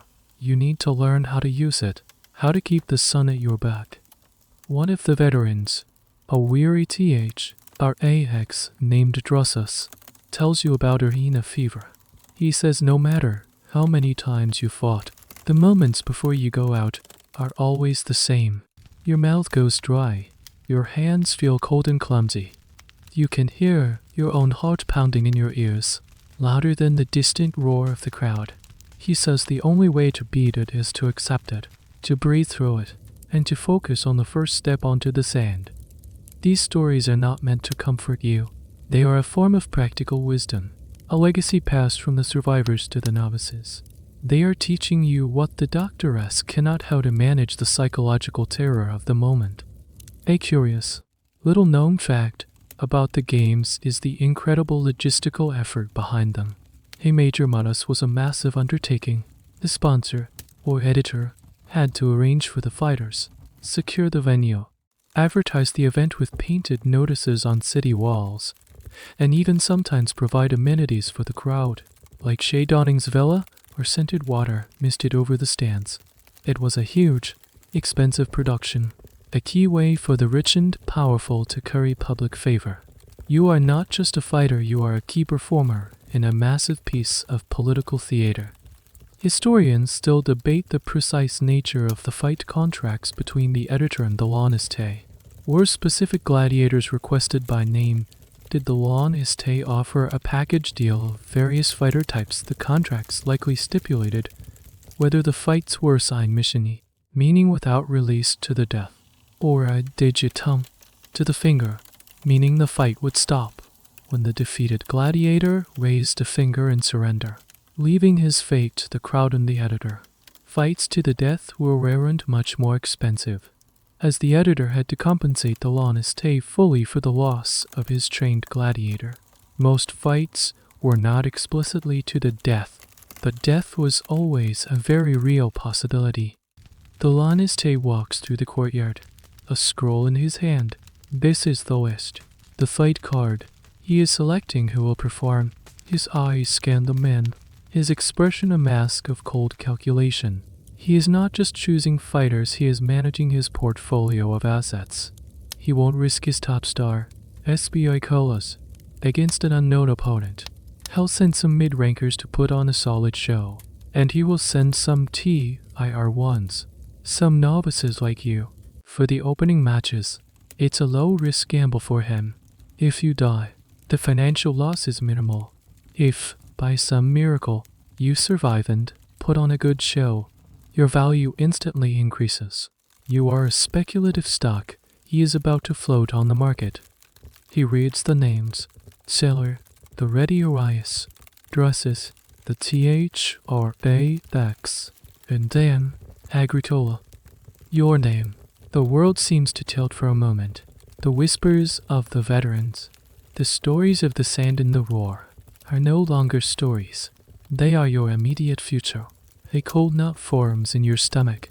You look across the yard and see another man whose name was called a nervous-looking Ready Arias you've seen in training. He is your designated opponent. You have never spoken to him. You don't even know his name. But in a few days, you will try to kill each other for the entertainment of strangers. The training is over. The calling of your name changes everything. You are no longer just another trainee in the anonymous mass. You are now a gladiator with a booking. The Laniste looks at you differently, not with warmth, but with the focused attention of a man watching a horse he has bet on. Your survival is now directly tied to his short-term profit and reputation. This shift is reflected in your treatment. The food portion you received that evening has a small piece of roasted meat in it, a rare and coveted luxury. It's not a reward for past performance, but an investment in a future one. A well-fed fighter puts on a better show.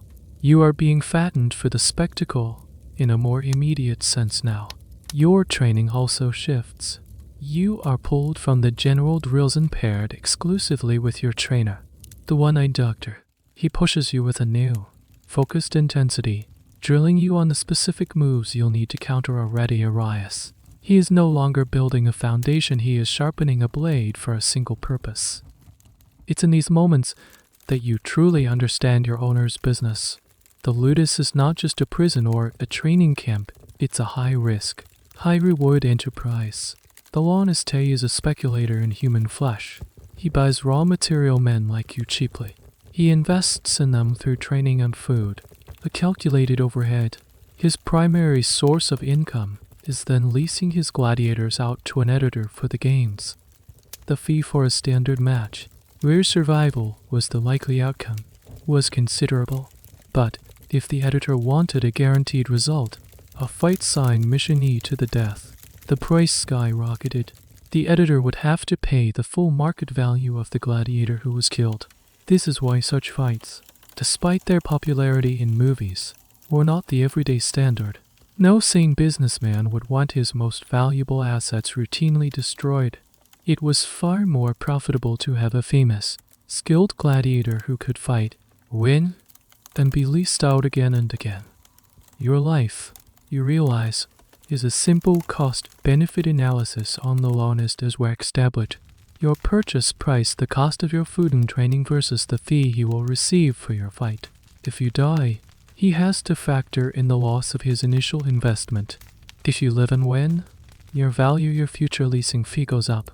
You are a commodity, and your fight is a transaction. There is a fascinating debate among economic historians of the Roman world.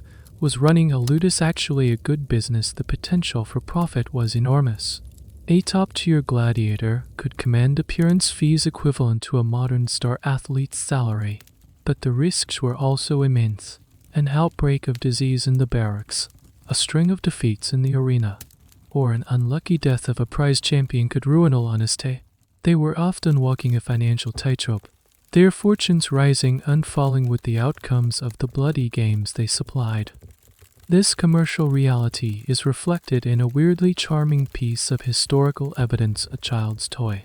Archaeologists have found small, carved figurines of gladiators made of wood, bone, or clay. They were the action figures of their day. A popular gladiator's likeness could be mass-produced and sold. This reveals the commercial ecosystem that surrounded the games. Your potential fame wasn't just about glory, it was about merchandise. If you became a crowd favorite, your face could be on toys, your name on lamps. You would become a brand, and the l'honnêteté owned the trademark. As the day of the games approaches, you see this business in action. The l'honnêteté is in constant negotiation. He argues with the editor, as representative, over the fight pairings, the order of the matches, the fees. He is trying to get the best possible showcase for his men, to maximize his return. He might argue for you to be in an early match, to warm up the crowd, hoping a good performance will generate a buzz. You see your opponent, the novice Radiorius, across the courtyard. He is receiving the same treatment, slightly better food, intensive, specialized training. He is another man's investment. The two of you are like fighting cocks being prepared for the pit, preened and fed before being thrown together. There is no personal animosity between you. You are just two opposing entries in a ledger. On the eve of the games, the l'honnêteté inspects your gear himself. He checks the straps on your manacle, the smoothness of your helmet. HES not showing fatherly concern. HES checking his equipment, ensuring his property is in optimal condition. He looks you in the eye, and for a moment, you see past the cold businessman. You see a flicker of the gambler, the tension, the hope, the calculation. Do not disappoint me, Agricola, he says, his voice low. It's not a threat. It's a business directive. Your body, your fear, your life, it all comes down to this. You are his product, and tomorrow is your launch day. The night before the games is unlike any other night in the ludus. The usual rhythm of exhaustion and restless sleep is replaced by a thick, humming tension that permeates the entire school. The normal sounds are absent. There is no idle chatter, no snoring from the cells. There is only a heavy, waiting silence, punctuated by the scrape of a whetstone on steel. You are not alone in your cell. You are with the other men who will fight tomorrow. The l'honnêteté believes in keeping the combatants together, letting the shared anxiety forge a strange, temporary bond of purpose. That it doesn't feel like a bond. It feels like being trapped in a cage with other terrified animals. This evening, a special meal is provided. It's called the Sine Libera. The free dinner. It's a tradition. The fighters are given a lavish feast, or at least what passes for lavish in the ludus. There is roasted meat, better bread than you've had in months, wine, and fruit. It's a feast that mocks you with its generosity. It's the kind of meal a man should have to celebrate a great achievement, not to prepare for his potential death. Some men eat with a desperate hunger, stuffing themselves as if it's their last meal. Others just stare at the food, their stomachs knotted with fear. Unable to take a bite, the veteran Drusus eats slowly, methodically, his face an unreadable mask. He knows this ritual. He has survived many of these nights. He catches your eye and gives a slight shake of his head, a warning not to drink too much of the wine. You need a clear head tomorrow, not a dull one. The Sinali Bear was often a public or semi-public event. Sometimes, morbidly curious citizens would be allowed to pay a fee to come and watch the gladiators eat their last supper. They would walk among the tables, peering at the fighters, commenting on their physiques, laying bets on who would survive. It was another layer of humiliation, another moment of being an exhibit in a zoo. Tonight, thankfully, your lawless day has kept the event private. There are no gawking spectators, only the heavy silence of your own fear.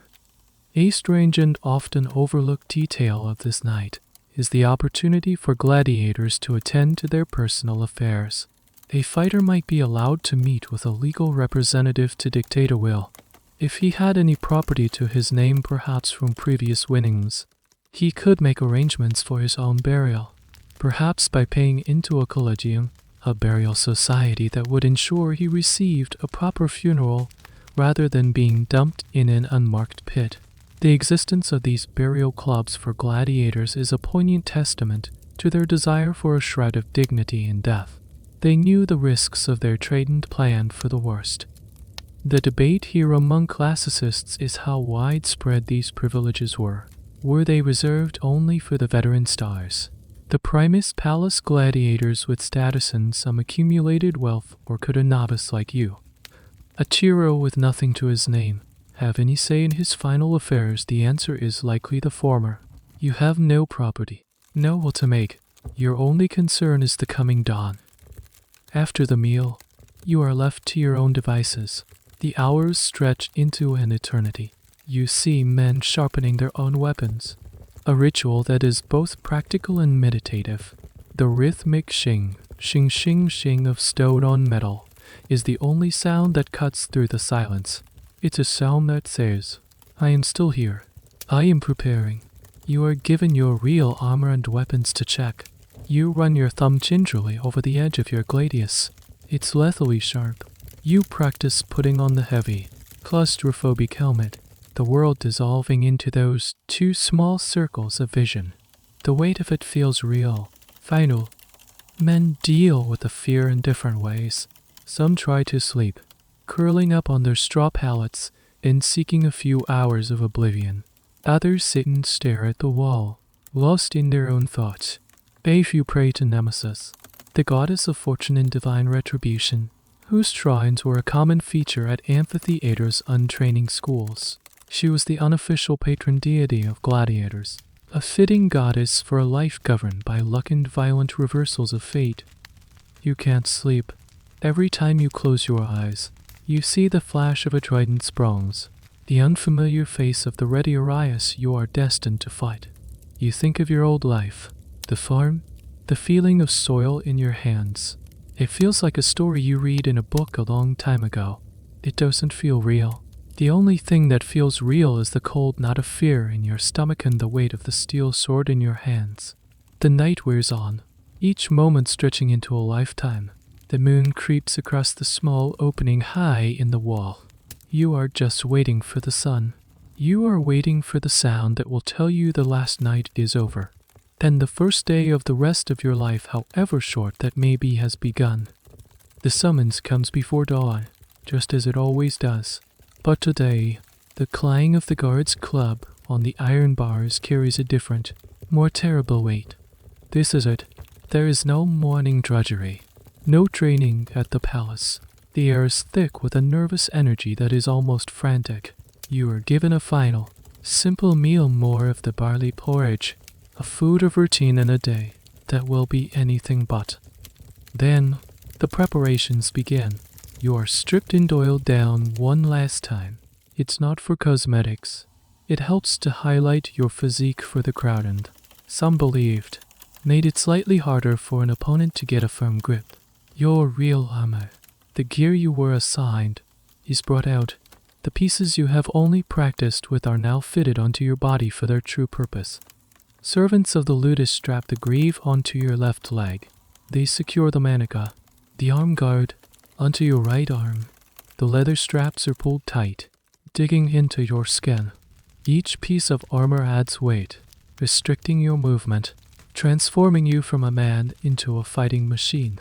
The final piece is the helmet. You hold it in your hands for a moment. The heavy, faceless bronze thing.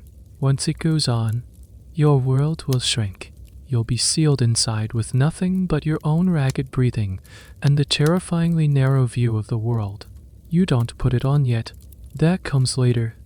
You and the other chosen fighters are assembled in the courtyard. The Laniste is there, his faced ensign severe. The doctors are there, giving last-minute, terse instructions. Remember your training. Agricola, pressure him. Don't give him space to throw the net. Stay behind your shield. The advice is practical, but it feels distant, like words spoken in a dream. Then, you are lead out of the ludus, not through the main gate you entered, but through a back entrance, into the waking city, and you begin to walk. This is the Pampa, the grand procession to the amphitheater. It's a parade of the condemned, a living advertisement for the day's bloody entertainment. The streets are already filling with people making their way to the arena. They stop and stare as you pass. Children point, men shout encouragement or insults. Women watch with a mixture of pity and morbid fascination. You are a public spectacle before you have even set foot on the sand. You are forced to walk with your head held high, to project an image of confidence and power, even though your insides are churning with fear. You are on display, part of the pageantry. The Pampa was an essential part of the Man era. It wasn't just for the gladiators. The editor, the sponsor of the games, would ride in a chariot, dressed in magnificent robes. Musicians would play horns and pipes. Attendants would carry signs announcing the pairings for the day's fights. It was a carnival of death, a festive march to the slaughterhouse, and you are the main attraction. A little-known and rather bizarre feature of some Pompeii was the inclusion of elaborate floats and costumes, almost like a modern-day parade. Sometimes gladiators wore dressed to represent figures from mythology for the procession, only to shed those costumes for their actual armor before their fights. It was all part of the show, blurring the lines between historical reenactment, mythological pageant, and brutal blood-stalked. The procession wends its way through the city towards the towering stone edifice of the amphitheater. With every step, the low hum of the gathering crowd grows louder. It starts as a murmur, then becomes a buzz, and finally, as you get closer, it swells into a constant, deep-throated roar. It's the sound the veterans tried to describe, but the reality of it is so much more. It's the sound of 10,000 people hungry for a spectacle, and you are what they have come to see. There's an ongoing debate about the mindset of the crowd. Were they all bloodthirsty savages, as some Christian writers later portrayed them, or was their experience more complex for many Romans? The games were a reflection of their core values: courage in the face of death, the importance of martial skill, and the dispensing of justice, as many victims were seen as criminals receiving their due. They might have appreciated the skill and bravery of a gladiator while simultaneously accepting the brutality of the system. They were not necessarily monsters, they were products of a different moral universe, one where life was cheaper and violent spectacle was the ultimate entertainment. You reach the gate of life, the Portus Anavivaria, the entrance to the amphitheater. The roar of the crowd is deafening now. You march into the dark, cool tunnels beneath the stands, the vomitoria, The sudden change from bright sunlight to dim torchlight is disorienting. The air is dampened smells of earth, sweat, and animal fear. This is the last moment of quiet you will have. Here, in the belly of the beast, you wait. You can hear the muffled roar of the crowd above, a sound that vibrates through the stone walls. You look at the other fighters. Their faces are pale in the flickering torchlight. Every man is alone with his fear. The parade is over. The show is about to begin. The waiting in the tunnel feels longer than all the months of training combined. The air is thick with the smell of damp stone and the nervous sweat of dozens of men. You can hear the sounds of the morning's entertainment, echoing from the arena above the snarls of wild beasts during the Venetian-esque beast hunts, the screams of the No-XII during the midday executions. These are just the opening acts. You are the main event. An official comes down the line, shouting out names and pairings. Agricola, the Say Cut, or against Hermes, the ready Arias, so that is his name, Hermes, a god's name for a man about to fight for his life. You see him across the tunnel. HES just a boy. Really, not much older than 20. He looks as terrified as you feel. Your eyes meet for a fraction of a second. There is no animosity. There is only a shared, terrible understanding. It's time. A guard gestures for you to put on your helmet. You lift the heavy bronze shell. You take one last look at the wide, torchlit tunnel. One last deep breath of the cool, damp air. Then you pull it over your head. The world vanishes. All that is left is the sound of your own panicked breathing, amplified in the enclosed space, and two small, circular portals to the outside world. The roar of the crowd becomes a muffled, deep thrum, like the pounding of a giant's heart. You feel a shove from behind. You begin to walk, your steps clumsy and uncertain in the disorienting helmet. You are walking up a gentle, sandy ramp, and then you step out of the darkness and into the sun. The light is blinding. The sound hits you like a physical blow. It's not just a roar anymore. It's a multi-layered wall of noise, thousands of people shouting, stamping their feet, vendors hawking wares, the braying of trumpets. It's an overwhelming sensory assault. You stumble forward onto the hot end of the arena floor. The sheer scale of the place is staggering. You had seen it from the outside, but from the center, it feels like you are standing at the bottom of a giant breathing ball. Tiers of seats rise up on all sides, a dizzying kaleidoscope of faces, a sea of humanity stretching up to the sky. You can make out the wealthy sitting in the lower tiers, shaded by the great canvas awning, the VLREM, the poor, the women, the slaves. They are all packed into the highest seats, tiny figures under the harsh sun, and they are all looking at you. You are forced to participate in one final piece of pageantry. All the gladiators for the afternoon's fights march a lap around the arena. A final presentation to the crowd. You hold your shield high, your sword pointed to the sky, trying to project the confidence you absolutely do not feel. You pass the editor's box, the place of honor where the sponsor of the game sits. It is here that, according to a popular, but likely fictional account, gladiators would raise their arms and declare, Ave, Imperator, Moritarier te salutant. Hail, Emperor, we who are about to die salute you. Historians are highly skeptical of this famous phrase. It is only recorded once, by the historian Suetonius, as being said by criminals condemned to a mock naval battle, not by professional gladiators. It's a bit of Hollywood myth-making. A more likely salute, if any was given, was a simpler, Ave, Editor, a salute to the sponsor. But the sentiment of the apocryphal phrase hangs in the air. You are here to die for their entertainment. After the lap is complete, you are positioned at your starting point. Across the sand, you see Hermes being led to his. He looks small and vulnerable with his net, trident, in lack of armor. You, in your heavy gear, feel slow and ponderous. The sand under your feet is soft and deep, making movement difficult. You now understand why the training was so grueling. A strange detail of the arena was the presence of an umpire or referee, the summa rudis.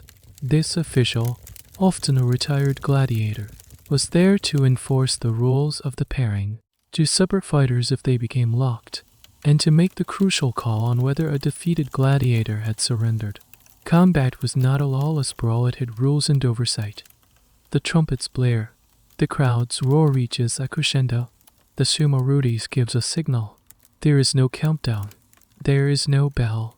There is just a sudden, terrifying moment when you and Hermes are released. He immediately starts to back away, circling, looking for an opening to cast his net. You begin your relentless, plodding advance, your shield held up, your sword at the ready. The chase has begun. The whole world has shrunk to the sand. Your opponent, and the deafening roar of the crowd. The fight begins, and it's nothing like the clean, elegant choreography of your imagination. It's clumsy, it's desperate, it's ugly.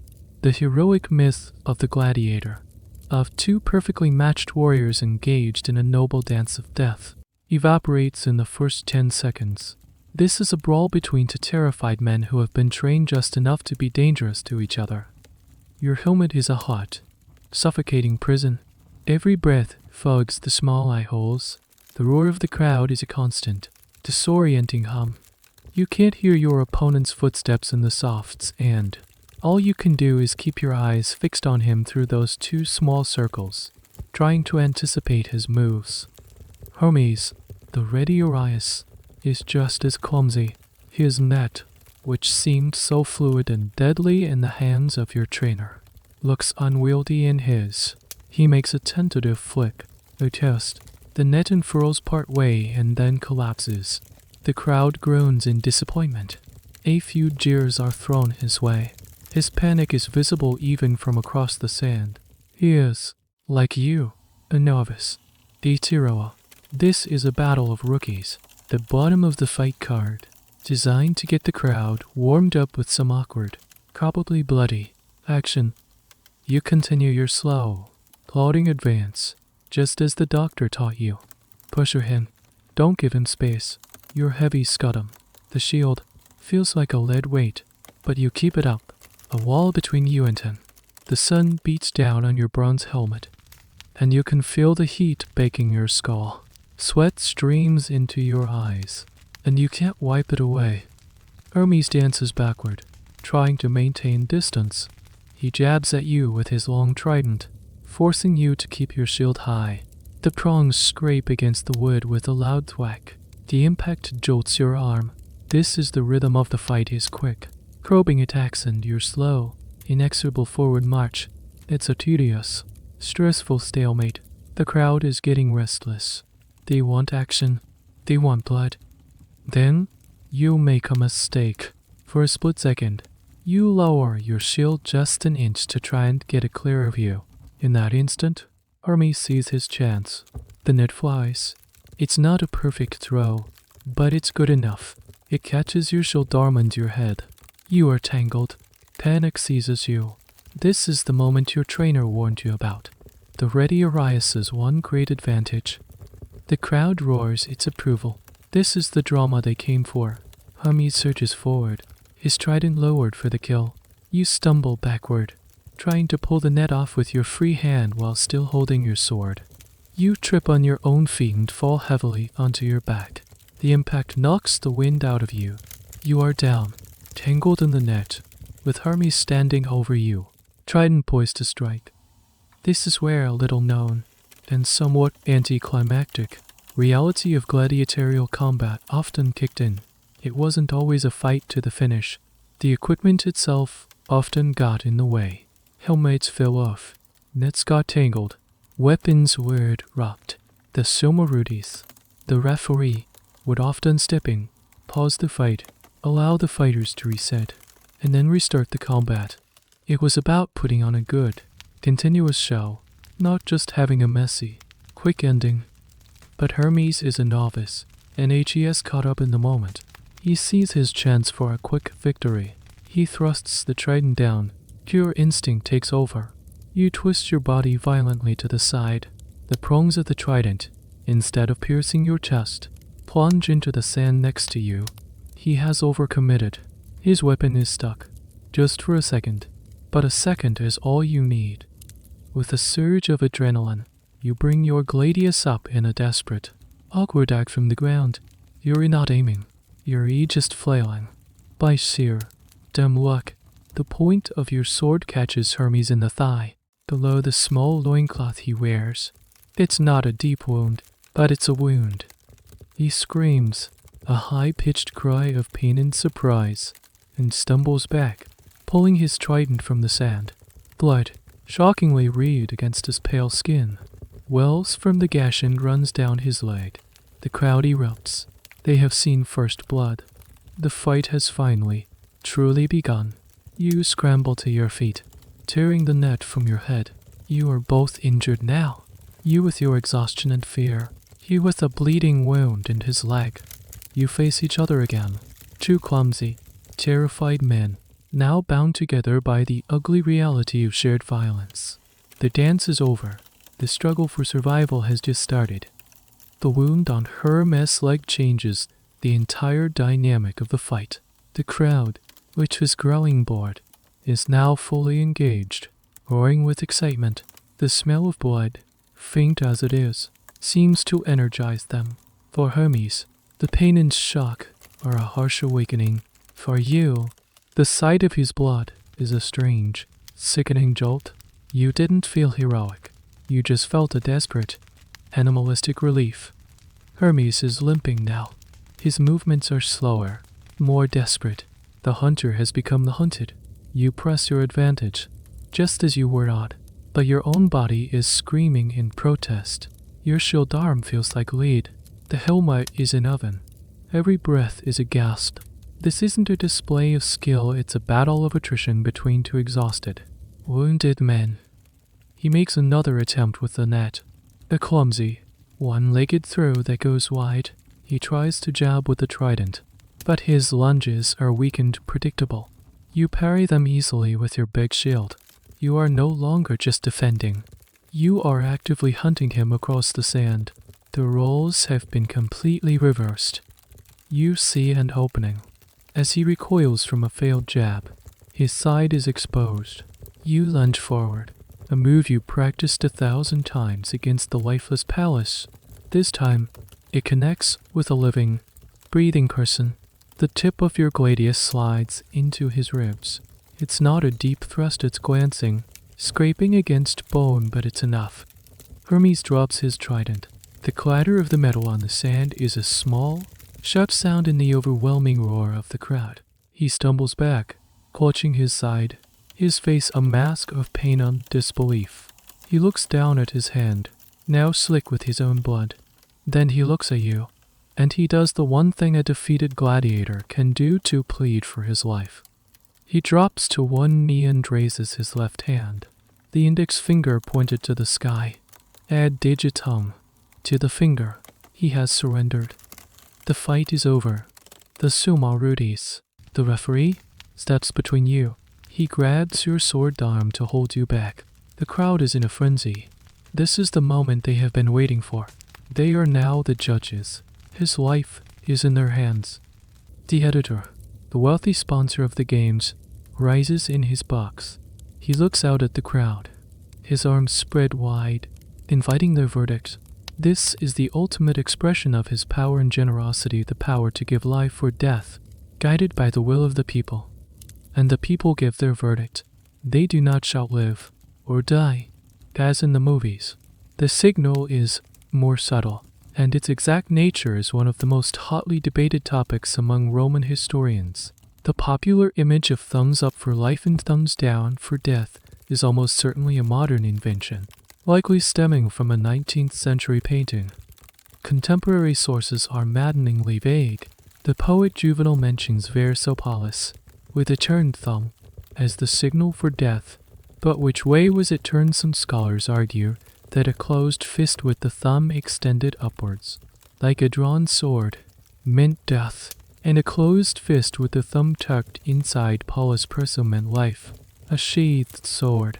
Others propose the opposite. Still others suggest that waving handkerchiefs meant mercy. The truth is, We don't know for sure. It may have even varied by region or by era. But you, standing on the sand, can read the crowd's intent without needing to know the specific gesture. It's in the tone of their roar. It's in the energy washing down from the stands. They are not merciful today. Hermes put up a poor fight. He went down too easily. He was clumsy. He was not entertaining enough.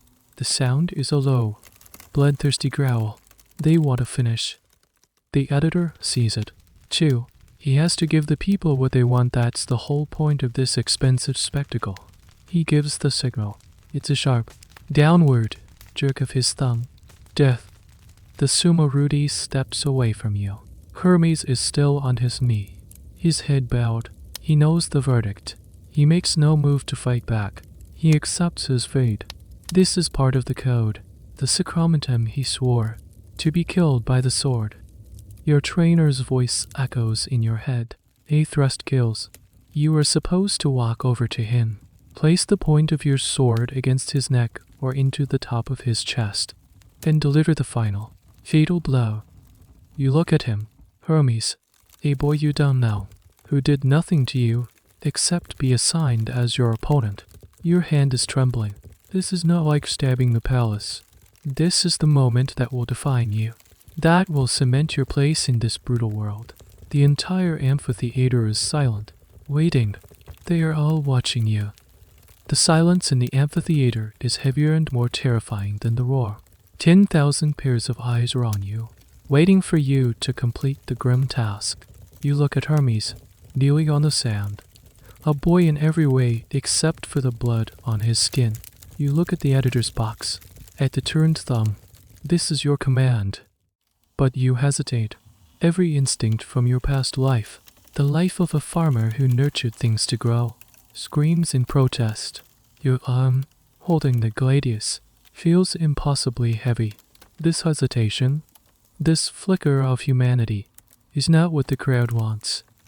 A low murmur of impatience ripples through the stands. The sumo Rudy steps toward you, his face grim. He mutters a single word, low enough that only you can hear. Finish it. It's not a suggestion. It's an order. To refuse would be to defy the editor, the crowd, and the entire system. It would be a fatal act of disobedience. You would likely be cut down where you stand. At that moment, something unexpected happens. An attendant, dressed in a fearsome costume representing Charon, the mythical ferryman of the dead, steps onto the sand. He carries a large mallet. It is his job to ensure the defeated is truly dead, sometimes with a ritual blow to the head. His presence is a sign that the ceremony must be completed. The sight of this ghoulish figure shocks you into action. With a surge of nausea and adrenaline, you close the distance. You do not look Hermes in the eye. You can't. You do as you were trained. You place the point of your sword at the base of his neck, where the collarbone meets. You close your eyes, and you push. The feeling is sickening. A soft resistance followed by a terrible give. You pull the sword back. Hermes slumps forward onto the sand without a sound. It is done. The crowd erupts into a thunderous roar. They have their death. You have your victory. But as you stand there, breathing heavily in your helmet, your sword dripping, you feel no triumph.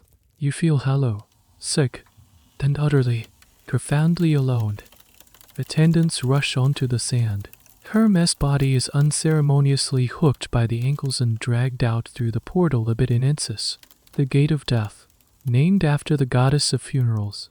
Other attendants with rakes quickly smooth over the blood-soaked patch of sand, erasing the evidence, preparing the stage for the next fight. In less than a minute, it's as if he was never there. You are led away, back through the gate of life, the one you entered through. Your helmet is pulled off. The sudden rush of fresh air and unfiltered sound is dizzying. You are given a palm branch, a symbol of victory. A bag of silver coins is pressed into your hand, your prize money. It feels dirty. You are taken not back to your cell, but to the sunnier room, the infirmary. The saint-surfaced Greek doctor is there. Your victory means you are now a more valuable asset. then your health is a priority. He inspects you for wounds. You have scrapes, bruises, a dozen minor cuts, but nothing serious. He cleans your cuts with the same rough, unsentimental efficiency as always, smearing on a foul-smelling salve. Your physical aches are nothing compared to the turmoil in your mind. The experience of post-combat care is another area where historical understanding has deepened. It wasn't just about patching up wounds. Analysis of gladiator skeletons has revealed a high number of well-healed fractures and traumatic injuries. This indicates that they often survived grievous wounds and received effective, long-term care that allowed them to fight again. They were repaired and recycled. This grim cycle of wound, heal, fight is a testament to both the resilience of the human body and the pragmatic brutality of the ludus business model. A lesser-known aspect of victory was the immediate psychological aftermath. What did it feel like to go from the extreme adrenaline and terror of Mortal Kombat back to the mundane reality of the ludus? There are no first-hand accounts, but we can surmise. Use it on a stool in the infirmary, the sounds of the ongoing games still filtering in from outside. You look at the silver coins in your hand. This is what Hermes' life was worth. You survived. By the brutal logic of the arena, you are a success. Your value to the ludus has just increased tenfold. You are no longer a hero. You are a veteraness of one fight. You have moved up a rung on the bloody ladder. But as you sit there, the ghost of a boy named Hermes kneeling in the sand is burned into your memory. You won your life, but you realize with a chilling certainty that you have lost a part of yourself that you will never get back. The farmer, Agricola, is truly dead now. In his place stands a killer. And the worst part is, you know you will have to do it again. You return to the ludus a different man. The other gladiators look at you with a new kind of regard. It's not friendship, not yet. It's respect. The grudging, fearful respect one survivor gives to another. You are no longer the clumsy novice. The hero. You have faced the sand and the roar, and you have walked away. The veteran Drusus gives you a curt nod as you pass, a small gesture that speaks volumes. You are now part of the club. Your status within the school changes immediately. You are moved from the cramped communal cell you shared with Lupus and given a smaller cell of your own. It's still a prison, still tiny and bleak, but the privacy is a luxury you haven't known for months. The quality of your food improves slightly. You get the occasional piece of fruit, a slightly thicker porridge. These are not gifts, they are investments. The ludus is protecting his newly valuable asset. But the most surreal change happens outside the walls of the ludus. You have become, in a small way, famous.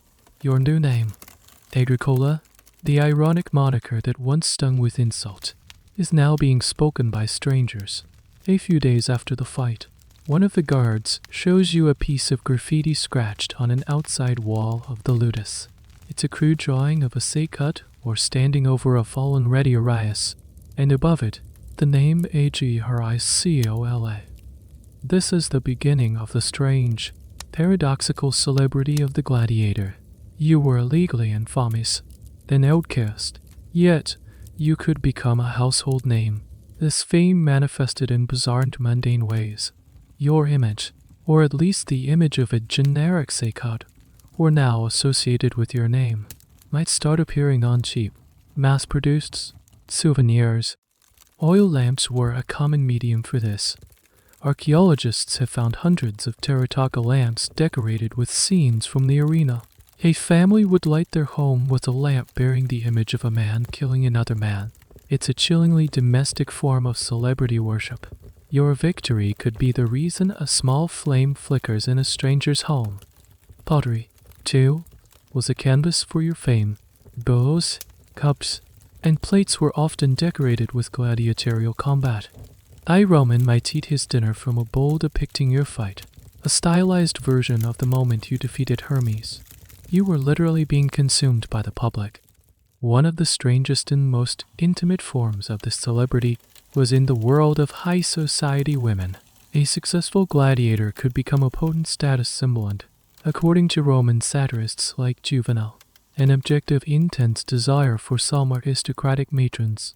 Juvenal wrote scathingly of a senator's wife, Appia, who supposedly abandoned her family to run off with her favorite gladiator, a scarred and battered fighter named Sergius. While likely an exaggeration for satirical effect, this stereotype points to a real phenomenon.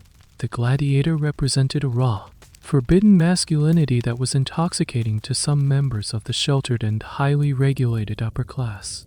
Your sweat could be bottled and sold as a cosmetic glow eoporos, and your very essence was considered an aphrodisiac. The idea that a wealthy, respectable woman might fantasize about you, a man she would never be allowed to speak to in public, is deeply unsettling.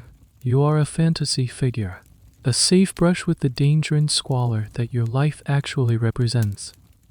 This entire concept of gladiator celebrity is a rich field of academic study. Historians and sociologists debate its meaning.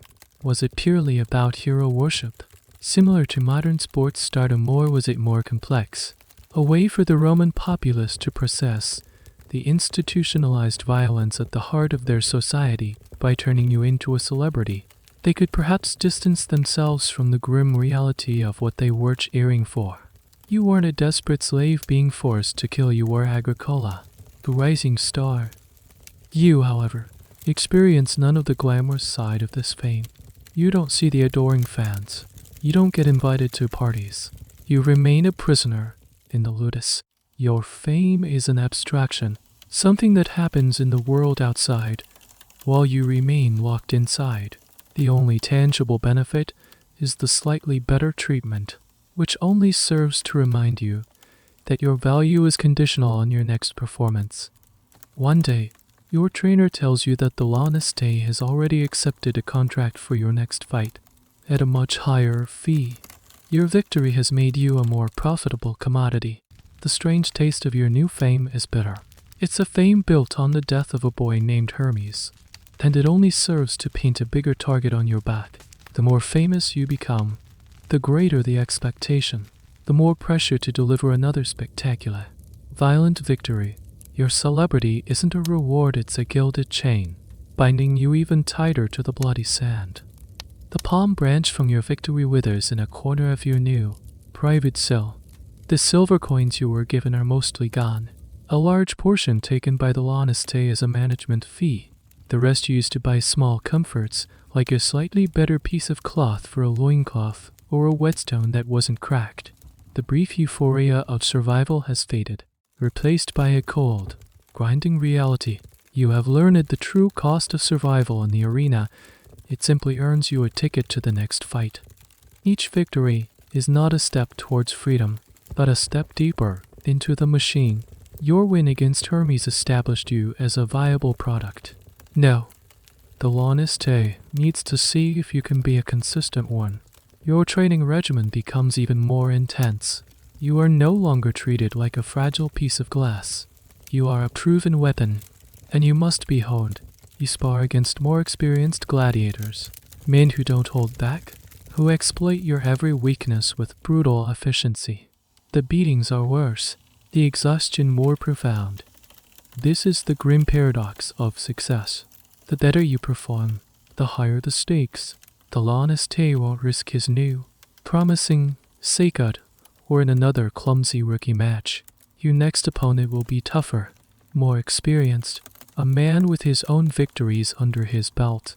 The fee the Laniste commands for your appearance is higher now, and the editor who pays it will expect a better show, a more skillful display of violence.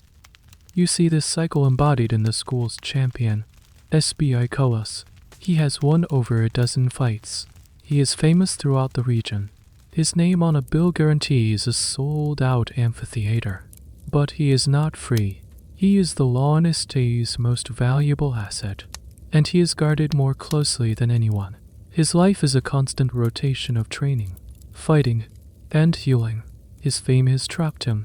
He cannot afford to lose, because his reputation is what keeps him alive and in relative comfort. But every time he steps onto the sand, He faces a challenger who is desperate to make a name for himself by defeating the legendary SPI Colosseum. His success has made him a target.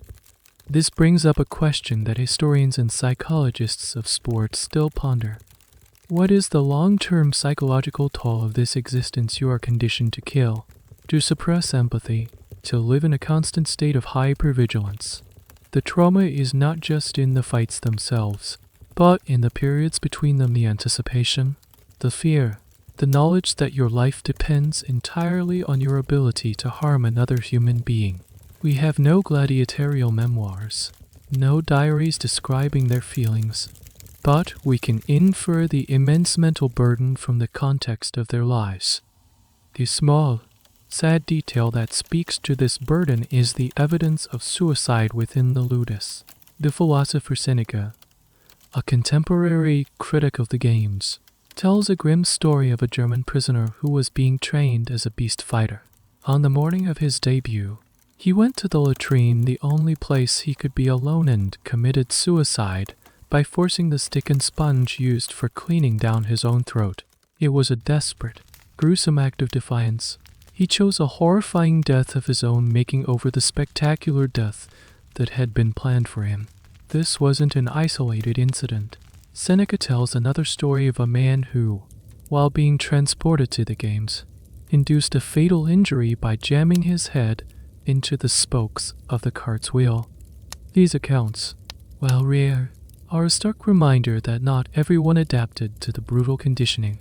The will to survive was powerful, that for some, the cost of that survival was simply too high. They chose to exercise the only real freedom they had left, the freedom to die on their own terms. You now understand this desperation. You have survived once. Can you do it again and again? After that, you look at your hands. They are calloused and strong, the hands of a killer. You barely recognize them. You lie awake in your cell at night. The silence is stark contrast to the roar of the crowd that still echoes in your ears. You don't dream of your old farm anymore. You dream of the arena. You dream of the weight of the helmet, the glint of a trident, the face of the next man you will have to kill. Every meal, every training session, every sunrise is just a marker on the road to that next fight. The cost of survival is the constant, gnawing fear that your luck will eventually run out. You won the battle, but you are trapped in an endless war, and the only way out seems to be victory after victory, until the one final, inevitable defeat. Survival is not a release, it's a postponement of the end. In the monotonous cycle of training and fear, a single object begins to dominate your thoughts. It's not gold, nor is it a bigger cell or better food. It's a simple object made of wood. The rudies, this plain, wooden sword identical to the one you train with every day, is the ultimate symbol of hope in the gladiator's world. It is the instrument of your training, but it can also be the instrument of your liberation. A gladiator who fought with exceptional skill and bravery over a long career could, in rare instances, be awarded the rudies by the editor of the games. At the request of the crowd, it was a formal discharge from service. To receive the rudies meant you were a free man. You were no longer bound by the sacramentum. You would never have to fight again. This dream of freedom is the ultimate motivation. The carrot dangled by the l'honnêteté on that very first day. It's a powerful tool of control. It gives you something to strive for beyond mere survival.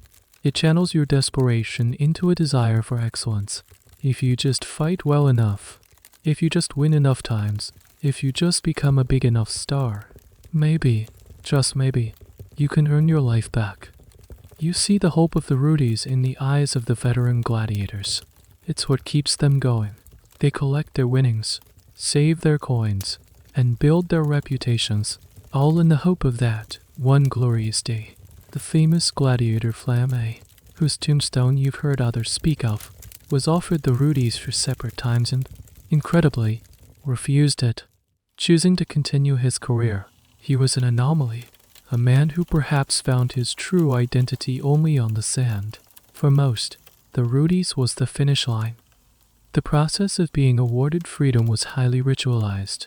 It would happen in the center of the arena, After a particularly impressive victory, the crowd, roaring with approval for their hero, would begin chanting for his freedom. The editor, in a grand gesture of magnanimity, would grant their wish. The Loniste would have to agree, though he would be heavily compensated for the loss of his star asset. The gladiator would be presented with the wooden sword, and he would hold it aloft to the cheering crowd, a freed man. But how realistic was this dream? This is a point of significant debate among historians. Was the rudis a common reward, a sort of pension plan for a successful career, or was it an exceptionally rare, almost legendary event, a one-in-a-million shot that served more as a useful myth than a practical goal? The evidence suggests the latter. The number of gladiators who fought and died far outnumbered those who walked away free. For every flamme who fought 34 times, there were thousands of men like Hermes who didn't survive their first match.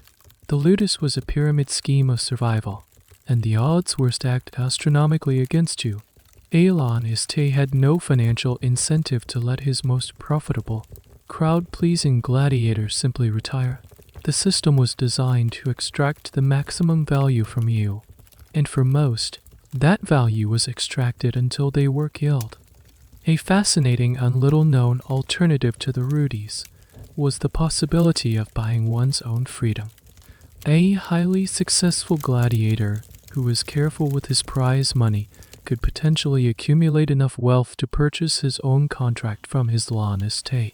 This was purely a business transaction, a private arrangement rather than a public spectacle. It might have been a more common, if less glamorous, path to freedom for those who were both skilled and lucky. But even this path was fraught with peril. Colosseum could simply refuse to sell, especially if the gladiator was a top earner. The prize money itself was often paltry. After the Loniste took his cut, freedom was a commodity with a very high price tag. Still, the dream persists. It has to. It's the only thing that keeps you from succumbing to despair. Like the man Seneca wrote about who chose the latrine sponge over the arena, you hold on to the vision of the rudis. You imagine the feel of the wood in your hand, not as a tool of practice, but as a passport to a future. You see an old, scarred trainer in the corner of the yard, a man they called a freedman. He was once a gladiator who won his rudis. He now works for the very Loniste who once owned him. He has his freedom, but he has not left the world of the arena. He walks with a permanent limp. His face is a mask of old wounds. He is free, but he is also trapped by his past, his skills useless in the outside world. His presence is both a source of hope and a cautionary tale. Yes, freedom is possible, but what kind of freedom? What life awaits a man whose only trade is killing, whose body is broken, and whose mind is scarred by things no one outside the ludus walls could ever understand? The dream of the rudis is what keeps you fighting, but the reality of what comes after is a question you are not yet prepared to answer.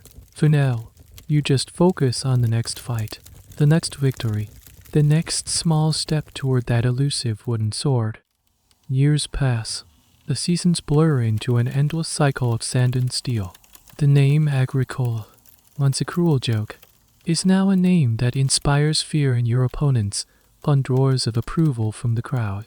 You are no longer the clumsy farmer. You are a machine, a veteran of a dozen fights. Your body is a roadmap of scars, each one a testament to a victory, a story of survival against the odds. The face you see reflected in a polished shield is hard, lean, and old before its time. You have seen it all. You've seen men die for a moment of carelessness. You've seen champions rise and fall. You've seen the fickle nature of the crowd, who can cheer you one day and call for your death the next. You have mastered the claustrophobia of your helmet, the weight of your shield. Your movements are economical and deadly. You have become what they wanted you to be, a perfect spectacle. Your life in the ludus is one of privilege now, at least by its own grim standards. You are the Primus Palace, a first sword gladiator. You have a large cell, good food, and the respect of everyone, including the Loniste. You are his greatest asset, his most reliable earner. You help train the new Tier ones. Seeing the same fear in their eyes that was once in yours, you show them how to hold a shield, how to face the palace, knowing that most of them will end up like Hermes. But the success is a gilded cage. With every victory, the cage gets smaller, the pressure is immense. You are no longer fighting just for survival. You are fighting to uphold a legend. Every opponent is younger, faster, and desperate to be the one who finally defeats the great Agricola. The fear never goes away. It just changes its shape. It's no longer the hot, panicked fear of the novice, but the cold, weary dread of the veteran who knows his luck can't last forever. So what is the end game? How does the story of a gladiator conclude? There are only a few possible paths, and none of them are easy. The most common ending, of course, is death on the sand. Despite your skill, your experience, your fame, one day you will make a mistake. You will be a fraction of a second too slow. Your opponent will be a little bit faster, a little bit luckier. You will find yourself on your knees, your finger raised, your fate in the hands of a crowd that has grown tired of your victories and is hungry for a new story. This was the fate of the vast majority. Their stories end with a final drag through the gate of death. Then there is the dream you've held onto for so long, the ludus.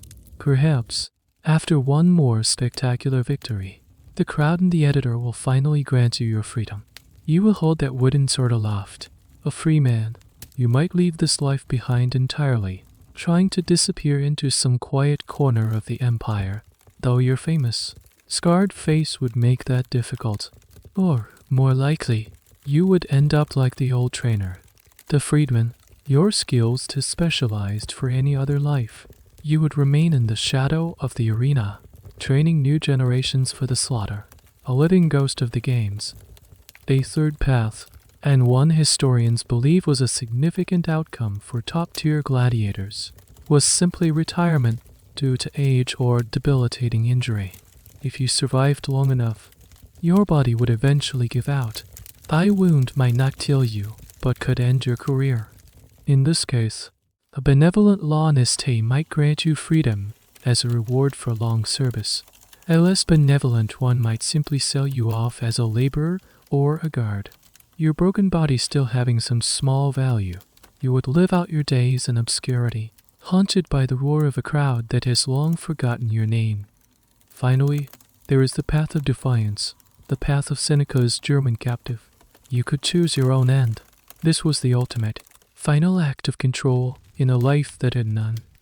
Which path is yours as you stand in the tunnel, waiting for the trumpets to announce your 13th fight? You ponder this. You are no longer young. Your body aches. The fear is a familiar, cold companion. You look at the sand, at the crowd, at the editor in his box. You have given them everything. Your youth, your body, your humanity. The farmer from the Latian plains is a ghost, a distant memory. All that remains is the gladiator. And today, like every other day, he must fight for his life, inching his way toward one of these final, inevitable ends. The gate opens. The roar washes over you. You step into the light one more time. The roar of the crowd begins to fade now, mingling with the soft hum of the fan you might have turned on earlier. The sharp, blinding light of the arena sun softens into the gentle darkness behind your eyelids. You are no longer standing on the hot sand, but drifting in that quiet, weightless space between wake of Sanos and sleep. The story of Agricola, with all its harshness and struggle, recedes like a distant tide, leaving behind only the quiet murmur of history. His anxieties, his fears, the weight of his helmet, they are not yours to carry. Let them dissolve into the vast, silent archives of the past. Your only task now is to let go. Feel the gentle pull of slumber, a force far kinder than the gravity of the arena. Your breathing is slow and steady, a soft rhythm in the stillness of your room. The journey is over. There is only rest now, a peaceful and well-deserved reprieve from the noise of the day. You are safe. You are comfortable. and you are drifting peacefully into your own quiet world of dreams. The end of the article. Good night.